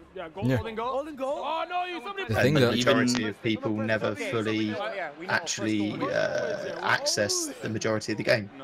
You mean like DLC? premium passes? No, I don't. I mean more sort of a tiered access approach. Game is released, you can purchase access to the game for X amount, or you can purchase access to a smaller proportion of the game for Y amount. Yeah. Yeah, but what I like about the current trend is that we move away from those pay-to-win and loot box things, but we still have something like Rockstar just did with hiding content again behind better versions of the game, higher dollar versions of the game. Rockstar's interesting because Rockstar are pretty much the only people, with the exception of FIFA, in my knowledge, that have been able to make pay-to-win work. They've really made it work with GTA 5, the multiplayer on there. And obviously FIFA Ultimate Edition has done the same thing. And I would agree with you that pay-to-win, as we currently understand it to be, is probably something that's on its last legs. I think it will disappear as we currently understand it, but it will stick around in one form or another. And sort of the natural movement of trends. Pay-to-win comes, pay-to-win goes, something else comes and takes its place. Yeah, James, what I also meant was the thing they did with Red Dead Redemption now, where you get mission only if you buy the Deluxe Edition or the Ultimate Deluxe Edition. And they're also doing the same thing that Andromeda did, where they sell the Collector's Edition without the game, and that's only a small text that actually says not game not included. Those are the new trends they do. But seriously, who does that? Who buys a game to not have the game? It's just, I just don't get it. And it's the same thing with the mission. It's like the people are completely outraged if when Mass Effect 3 did it with the Prothean mission, and now Rockstar's basically doing the same. Pay more or you won't get this mission. Yes, and I'm treading slightly carefully here, but didn't Battlefield 5 do the same thing? When they released what was going to be in the deluxe edition of Battlefield 5, there was content and missions that you would have access to that you would not have access to if you bought the game standard, or if you bought the game even on early access. Missions I don't know about. I can't remember the term they use. I think it was something like starter assignments was possibly the word. I may have got that wrong. That's still a dick move if they do that. We knew it was going to be a low-scoring game, right? They're really you just don't hide already completed content behind another paywall. Yeah, well, that's just day one DLC for you. Like, it's the same thing as stupid. Mexico, we were very yeah, and that's a bad thing. Yeah, it is. It's anti-consumer. It's anti-consumer, but the regulation isn't there to protect the consumer against it. No. I mean, it's probably always going to be a thing, but that's just if they want to make that move as a PR thing. Well, you know, they've gotten very good as a company of separating people from their money, and they will continue to find new and innovative ways to do that. That's just business, isn't it, unfortunately? But, I don't know. I mean, buying tiered versions of a game has been around for a long time now. I suppose you could argue that if you get access to certain starter stuff, that it's an advantage, but what you don't know is how quickly you can actually grind and unlock that stuff. If it's like you can unlock it in the space of a day, it's not such a big deal. Yeah, but if it's like Battlefield 2, unlock. It would be, well, I was thinking more about Battlefield 5 specifically, because I remember looking at the two versions of the game, and I know there was some like skins and weapons and stuff you would get early on if you bought the deluxe version, if you like. but as long as you can, as a normal player, get them quite quickly if you choose to, I don't think that's necessarily such a bad deal. But if it's like Battlefront, where you were getting stuff that you just couldn't get unless you played for like 3 years of your life, that's when it becomes a problem. Yeah, and it gets worse if you can't unlock it at all. Only through buying.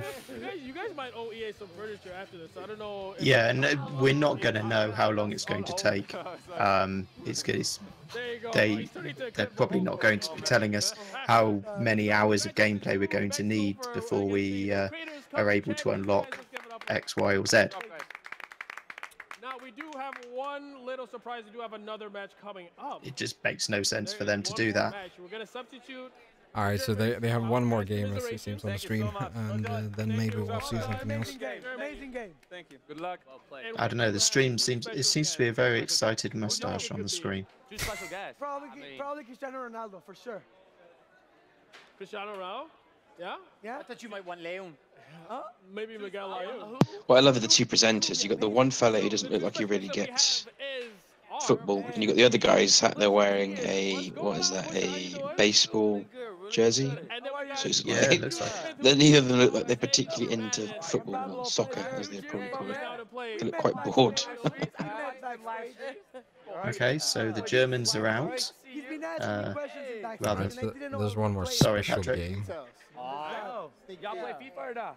You know, we do our thing a little bit. You know, we do what we do. Do you play much? Do you play much FIFA? Yeah, we all right. So you know how to play in that. Who's this going to be? Which team are you going to be? Brazil. No idea. I feel like I should know both of these people, but I don't. One's an that's American the guy footballer. from the thing. Maybe they're both American footballers. That would explain as to why I don't know who either of them are. Sarge, could you look at Discord real quick? Now, I got a question for you though, bro. Who do you think is going to take the World Cup in real life? Brazil. Brazil? You think Neymar's going to be able to do it? I think Neymar got it. Yeah, all right. Now, Pusha, do you have a team, a national team, or just USA? No. I have no teams. I'm focused right now. He wants to win. I gotta win. He gets too hyped. Yeah, Gustav, I hope we answered your question for you. We meandered a little bit. We do that. All right, they're gonna go Mexico versus Brazil now. Do you think this is an even matchup? You know, Brazil has Neymar, Casemiro, Marcelo, the likes. I think I'm more nervous for this. Right, I'm going to be heading off at the moment, guys. I shall be leaving you in the capable hands of a moustache. And I hope I will see you all very soon. Bye. Talk to you later, mate. It's good to have you along for the ride. We'll see if we're gonna have more stuff to talk about coming up here, but yeah, it was nice to having with you during the main part of this stream. We've been here before, man. That's what we do. Yeah, let's go. I mean, we've been here too, right? We're the underdog. We've won nothing. Right. Yeah, right. You have no idea how serious these two are taking it. No, they're doing selfies in the bathroom. He almost jumped over. Yeah, man, looks like we got You did crazy there. left in the capable hands of I was so excited. Moustache and 90s rapper Coolio. Brazil, guys, let's do it. Yeah. Trainer on there. Press. I feel, press the right analog in. it certainly seems like the 90s is coming back in style. Yeah, I'm not entirely sure what I feel about that. I'm yellow now. Next up, we'll have people in entire jeans suits. Please no. I'm really good. Oh, good that I'm not a fashion guy. I'm yellow now, right? Double denim is the one. Yeah. Yes. There's that iconic picture of Justin Timberlake and Britney Spears where she has this denim dress and he has this full denim suit. It's so 90s. No way. Screams 90s. Painfully. I mean, that's coming back, so. I'm just waiting for like 80s dungarees to come back a bit all over them. Yeah. Doesn't count. Offside. Such a beautiful performance. Big-shouldered power suits. Referee. Yeah, don't celebrate too early. Damn it. Referee. Damn it. Offside. It's okay. It's okay. All right. Keep the mind. Oi. No, they can play. They can play. They know what they're doing. Yeah, they can definitely play. Yeah. I figured that out. Yeah. Oh my god. Oh my god. There we go. Uh-oh, he's gonna... Oh! What's going on? It's a foul. Ah, Swedish. ¿Qué pasó, muchacho? Well, you got the ball. Get it out. Here we go. This is a score? That's fine. We're good. We're good. We're good. Por la banda. I called oof. If it went through, score for sure. Yeah. Go, go, go, go, go. One more. One more. Go. This is your shot. Chicha. I'm going. Chicha. I'm going to the center. You know. Not letting me switch. I hope this is the last match. Nice, nice, nice. Corner kick, corner kick, corner kick. God. Defense, baby. Near post. Defense wins. It would really confuse people, wouldn't it? If you're sat there speaking German, I'm in English, and he's in Swedish. just talking complete nonsense over one another. That's just normal. There we go. I play Overwatch with some Swedish and Norwegian people, so that's normal for me. Sorry if you heard that, guys. It wasn't broadcasting to the stream. I thought I muted him. Discord as well. It's okay. We didn't understand a word of it anyway. Exactly. Which is probably just as well, because he's probably saying very rude things. Yeah, obviously. Yo, these guys, they use any kind of tactic. No, we got it. We got it. The chat is also saying FIFA Royale. Yeah. We should definitely do a movie together. Coolio's not happy with that. But where's the storm? Thing in their heads. Yeah. That's me? Yes, you. I mean, I certainly don't want to miss if there's going to be more Battlefield and more Anthem, but if there's going to be even more sports games after this, I don't know. Yeah, next up, five Madden games. That's it. I'm holding on. But if this turns into more sports, I think I'm just have to peace out. Yeah. And then we just have to summarize whatever. I have for sure think you're gonna score. Showing off the. Molly, is he gonna score this? No. After the gameplay. So glad that video on demand exists. Yeah. You would have pressed square, bro. Yeah. Oh.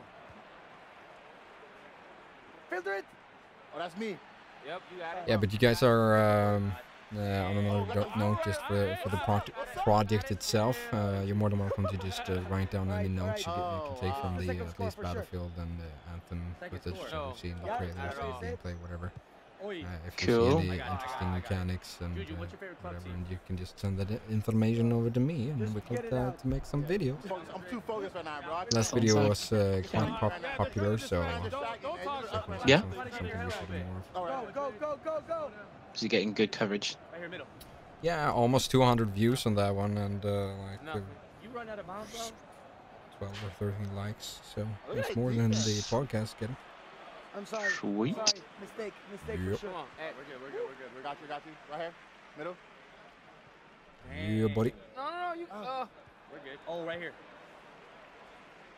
Oi, he's outside. At least those matches aren't real time. That would be annoying. Spam the B button. Oh, I would be out here. Yeah. That was cheese. That was a little cheese. Desempeño en el Kenyo. Where's the B button at? I'm at circle. You're the dev, you got the cheat codes right now. Well, obviously the. Amazing. Xbox, right? So. I don't know. Are those guys supposed to be YouTube gamers, or who are they? Did you guys think so. catch that? I don't know the name of the two German guys, but I saw their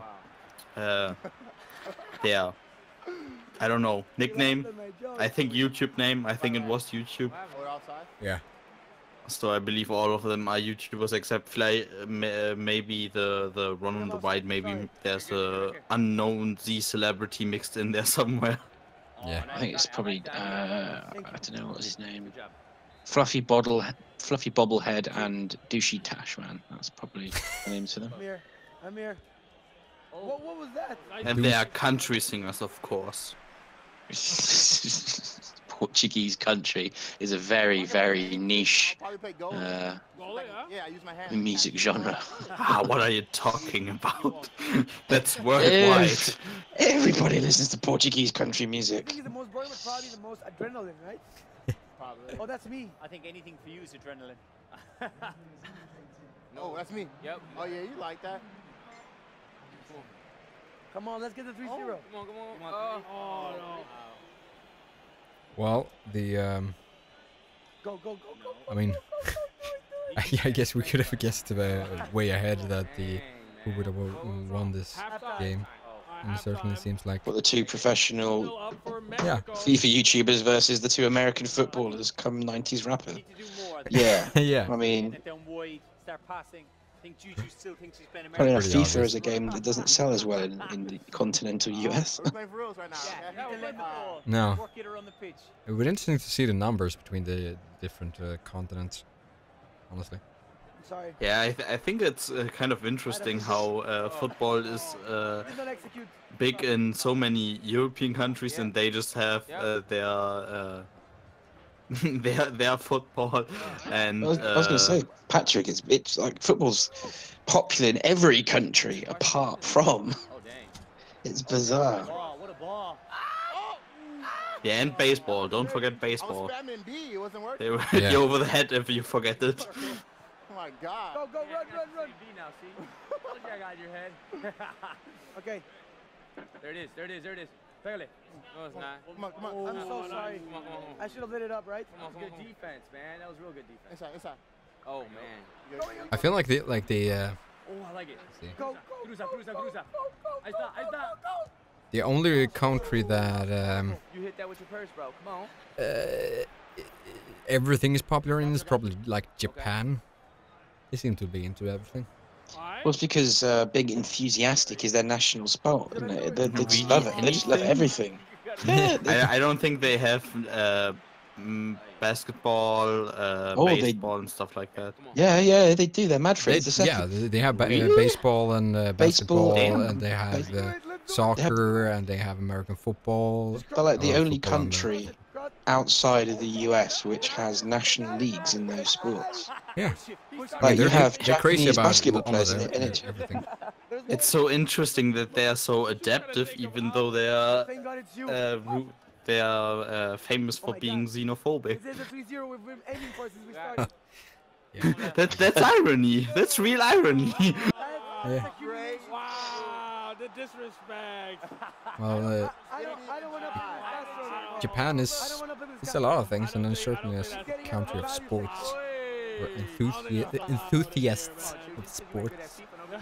It wouldn't surprise me if post World War II, with the heavy American presence there, that they weren't giving teaching them these sports as a means to occupy them. Yeah. And that engage. Makes a lot of sense. Because obviously, their national pastime before that was something quite different. So, invading China. I wasn't going to say it, but yeah, one of the things that they certainly did have a big imperial background. Yep. Big on their feudal and combat sport. Certainly. No.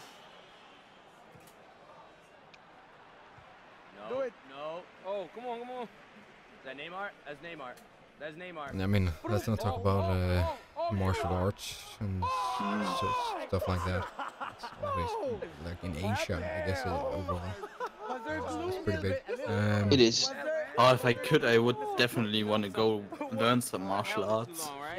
An experience if you ever guys find yourself in Thailand or any of the neighboring countries is actually watching Thai Ladyboy mud wrestling. Yeah, that as well.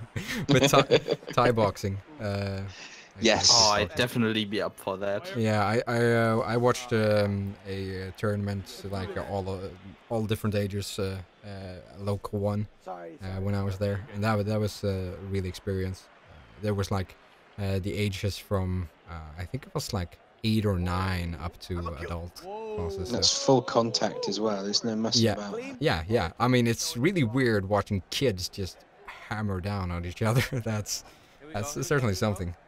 Do you guys know this sport they also, I think, do in Japan? This special kind of sword fighting with bamboo kendo swords, I think. Yeah, kendo. I definitely want to watch that someday in my life. It's good fun. Enjoy that. I've actually done that before. It's good fun. Oh, nice. Now I'm jealous. Yeah. Actually, you'd be surprised. It's actually it's done quite a lot. I reckon if you looked around in your area, you'd find somebody that did kendo classes. Yeah. I'll do it. But it's like a combination of karate and sword fighting, really. Yeah. I mean, initially when you think about karate, you think about these like Thai boxing and kickboxing and all that, but it's so different. Yeah. It's more like kendo sword fighting. I would compare it to. My hands were over here. More. I'm a bit surprised. Point-based systems. Yeah. Okay, cool. Great. Yeah, that's it. If you can be competitive, it's not about trying to lay somebody out. It's about scoring points. In karate, it's 5 points and you win. Yeah. You've got to be 2 ahead. And it's basically landing a strike. So you don't even have to hit them hard. You just have to make the connection, you know? Yeah. So hopefully Brazil can get one back. Brazil can get one back here. Come on. Oh, is it finally over? They're still playing. Is this actually in real time, this match? It seems to be going on forever. Yeah, it's almost over. This last game certainly seems to be going longer than the other ones, but that might be at least they're... Why is there overtime? I never understood it. Yeah. It's because it's the final, I'm guessing, and you can't win on a tie. Well, they definitely don't have a tie. It's 4-0. Oh, in which case, yeah. Yeah, they're not gonna catch up. I'm gaining confidence, you know, sometimes new stuff. It's because it's famous people. That might be GG. Oh, he's trying to play. Finally, hopefully it's the last one. Looks like they're yeah, they said that we got one more game, and this was supposed to be it. So we'll see what's next.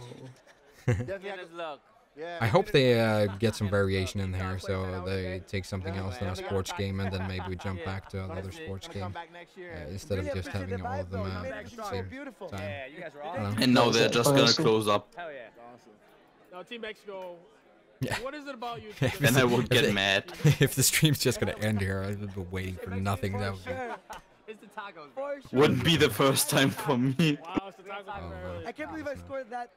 What's it called? Free goal? Free kick. Yeah, free goal. Yeah, I guess not. Free goal. You don't even know what it's called, but right. Now, that's what you're. That was me again. David Milo. Now, this is a professional football player for Republic of Ireland. What do you think about the gameplay in the game? Do you know what? Maybe now he's got some of that tournament money, he could get himself a decent shave. It's difficult, isn't it? Because you're trying to select every player. That's a glorious beard. Juju is probably more comfortable. Don't make fun of his beard. With some big tackles. I like that. I think you've been playing. No man, the beard, full set, a good beard, all good. No, it's that ropey moustache. Oh, you mean that guy? Yeah, man, never mind. He looks like a sex offender. Oh, that's a bit harsh, but okay.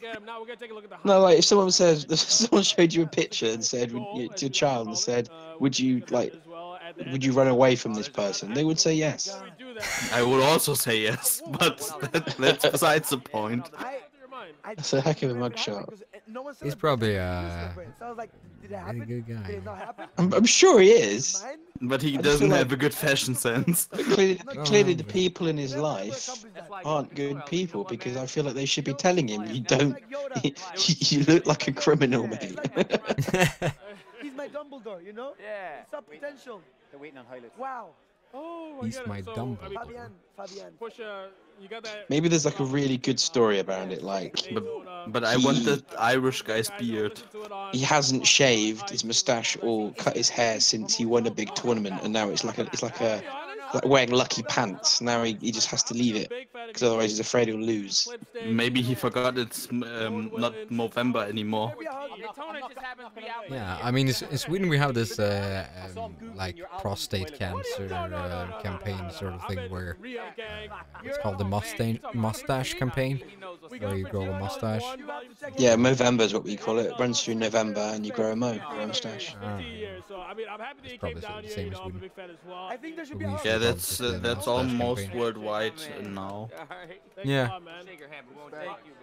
All right, so we're gonna have the highlights. The highlights are ready for. I've done it a few years. I didn't do it for the last couple of years because Mrs. Whiskey doesn't like facial hair. It gets on her nerves. So I have done it for a few years. I'm probably not going to do it this year because got one on the way. So it's just going to wind her up even more. so we won't be doing that. That was weird. Well, when it comes to facial hair, actually, I feel like it's easier to have facial hair than just have to shave all the time. Because if that initial gruff that you get on your face, that usually scratches up. My girlfriend pretty well, and she doesn't like that. So just keep the beard because it's easier. That's it. And I've said that too. It's like if I just grew it for a few months, it wouldn't get on your nerves. But she has to look at me whilst it's growing out, and she says I look scruffy. Yeah, well, it's that awkward period before it actually feels out. Yeah. That was. Well, yeah, I'd love not to shave it. Just. I don't think I'm ever gonna achieve that ever in my life again. Hey. When I do the uniform stuff, you have to be clean shaven. It's just the rules. So it is what it is. You can't have a beard at all in Britain. You can. I mean, it's not like a hard and fast rule like some businesses don't mind it. But obviously, I do that Air Force stuff, and I have to follow their regulations, and one of them is no facial hair. Same here. Well, then, when I did my military service, you had to have a beard longer than 3 millimeters. And he won, so I was like, all right, as long as he won. Otherwise, you had to shave it. What? I mean, you just. Yep. You can get permission from your CO to spend 1 month growing a beard, but if you haven't got what they call a full set in a month, which is full moustache, full beard, with it joining your sideburns, then you have to remove it unless you've got a medical reason to keep it. Our military outright bans this stuff. Yeah, well, it's because a lot of it's because if you have to wear a respirator, you can't get a proper seal if you've got hair. So if you wore a gas mask, it wouldn't be effective. But for most people, that's not an issue. No. You know what I mean? Have you? The rules, the rules. By the way, talking about gas masks, have you done the running exercise in a gas mask? It sucks. It certainly does. Oh my god, full equipment, heavy, like we had the bulletproof vest, the backpack full of gear, our gun, and the gas mask, and we had to run like a couple of kilometers, and oh my god, I know people that do it for fun. Yeah. Well, that's. They put on a weighted vest and a gas mask, and they go for a jog, and they look like absolute nutters. But I guess it helps them with their yeah, I don't know, cardiovascular, I suppose. But, that's it. When you're breathing really hard, it's hard to get enough air through them, isn't it? So yeah. Hard work. Plus, it's not fun sweating underneath a rubber mask. No, it's not. Like sweating under all that gear overall, that's not the most pleasant experience. You start taking stuff off and you're just pouring sweat out of it. Yeah. It's horrible. Is military duty mandatory in your countries? No. It's not here. What I do, I'm a volunteer, so I work with cadet forces with kids, yeah. So what I do is entirely voluntary, and then I get paid 28 days a year to do that. The sounds that you, Saj, did you do some sort of service when you were when I was 18, we did have mandatory military service, but it wasn't really mandatory. You could just go during the testing and say like, I don't want to do this, and you didn't have to do it. But on paper, it was mandatory. It isn't anymore. But I wanted to do it because I wanted to experience it, and oh, the show is over. Yeah, just like I said. For us, it was mandatory, but they got rid of the mandatory part. Yeah, that's it. The mandatory over here stopped in like the 60s. Oh, ours stopped in, I think, 2011.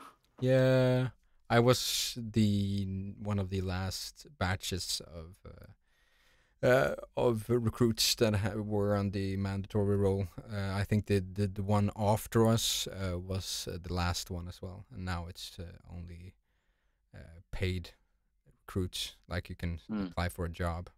Yeah, like it's a career. Yeah, it's like in Sweden. We basically have no soldiers. All of the money that goes to military goes into actually developing military equipment and vehicles and boats and stuff like that. Planes. Yeah, well, you know, if Russia keeps their act up, maybe they'll bring it all back. Who knows, eh? Yeah. But anyway, that was a good stream. I enjoyed that. That was a marathon, and I'm annoyed that we had to sit through all that FIFA just to find out. That's really weird. Why the? Well, I guess because FIFA is their biggest game, but it was weird that they had that extra stream at the end, but only for FIFA and nothing else. And I'm also surprised that they didn't show more. Or, of course, they're going to show more at the Xbox event tomorrow, but they hyped up so much, at least at the Battlefield reveal, that like you need to wait for EA Play and we'll reveal a lot of things. They didn't really reveal a lot of things, did they? No. Yeah, it's like it's just like, wait, there's more, and then the EA Play came and it was just like, wait, there's still more, but another day. Yeah, I'm surprised that we didn't see more of that. Let's see here. I'm gonna see if there's any past stream broadcasts, but I guess not. Let's see here, EA Play. Let's. Well, if they're gonna have to change something, it's definitely get a schedule. Yeah. Let your audience know what they are in for. Yeah. But yeah, no. Every stream seems to be offline when it comes to EA Play. I guess that was it for EA Play. I was, of course, it was cool to see what they delivered, but I'm a little bit underwhelmed, if I'm gonna be totally honest. Yeah. Yeah, I mean, I enjoyed hearing more about Anthem. I really enjoyed seeing the new Battlefield trailer, but beyond that, it was a bit of an event, if I'm honest. Yeah. But I mean, I look forward to seeing. Now that they've done all of this, we'll now start getting a steady trickle of information coming through. So that's the positive, isn't it? Yeah. But I would be glad if tomorrow's just like a Battlefield day, and the entire day just Battlefield and even more Battlefield. Yeah. And a shout out to our Twitch viewers, Commander Root, Cute Heel Girl, Shout Gamers, Shuploof, and Slow Cool. Thank you for staying with us almost the entire stream and actually listening to us talk about random stuff. All sorts of stuff. Yeah. I'm glad you see that you probably enjoyed it a little bit, so you're more than welcome to check back in the future. We do streams regularly and we do videos on YouTube and all of that, so you can expect a lot more stuff on this channel in the future. So yeah, cool. I guess that's it. I guess we're gonna end it here. And peace out. Yeah, if you wanna see more coverage of EA Play and the Anthem specifically when it comes to that stuff, we're gonna do videos talking about what we've seen and going a little bit more in depth and yeah, all of that stuff. So that is going to be on our YouTube channel, which is Guns of Anthem. So youtube.com/Guns of Anthem, and you'll find all of that stuff there. And maybe some Unravel in the near future. Yeah, there's probably going to be a lot of other game streams of other games when it comes to Anthem, but when it comes to the straight up videos and the main topic of the podcast is also Anthem. So if you're hyped for that, then you certainly have more enjoyable stuff to see from us. But yeah, good talk, guys, and good stream. And yeah. All right, peace out, everybody. Catch you soon. Bye. Bye. Bye.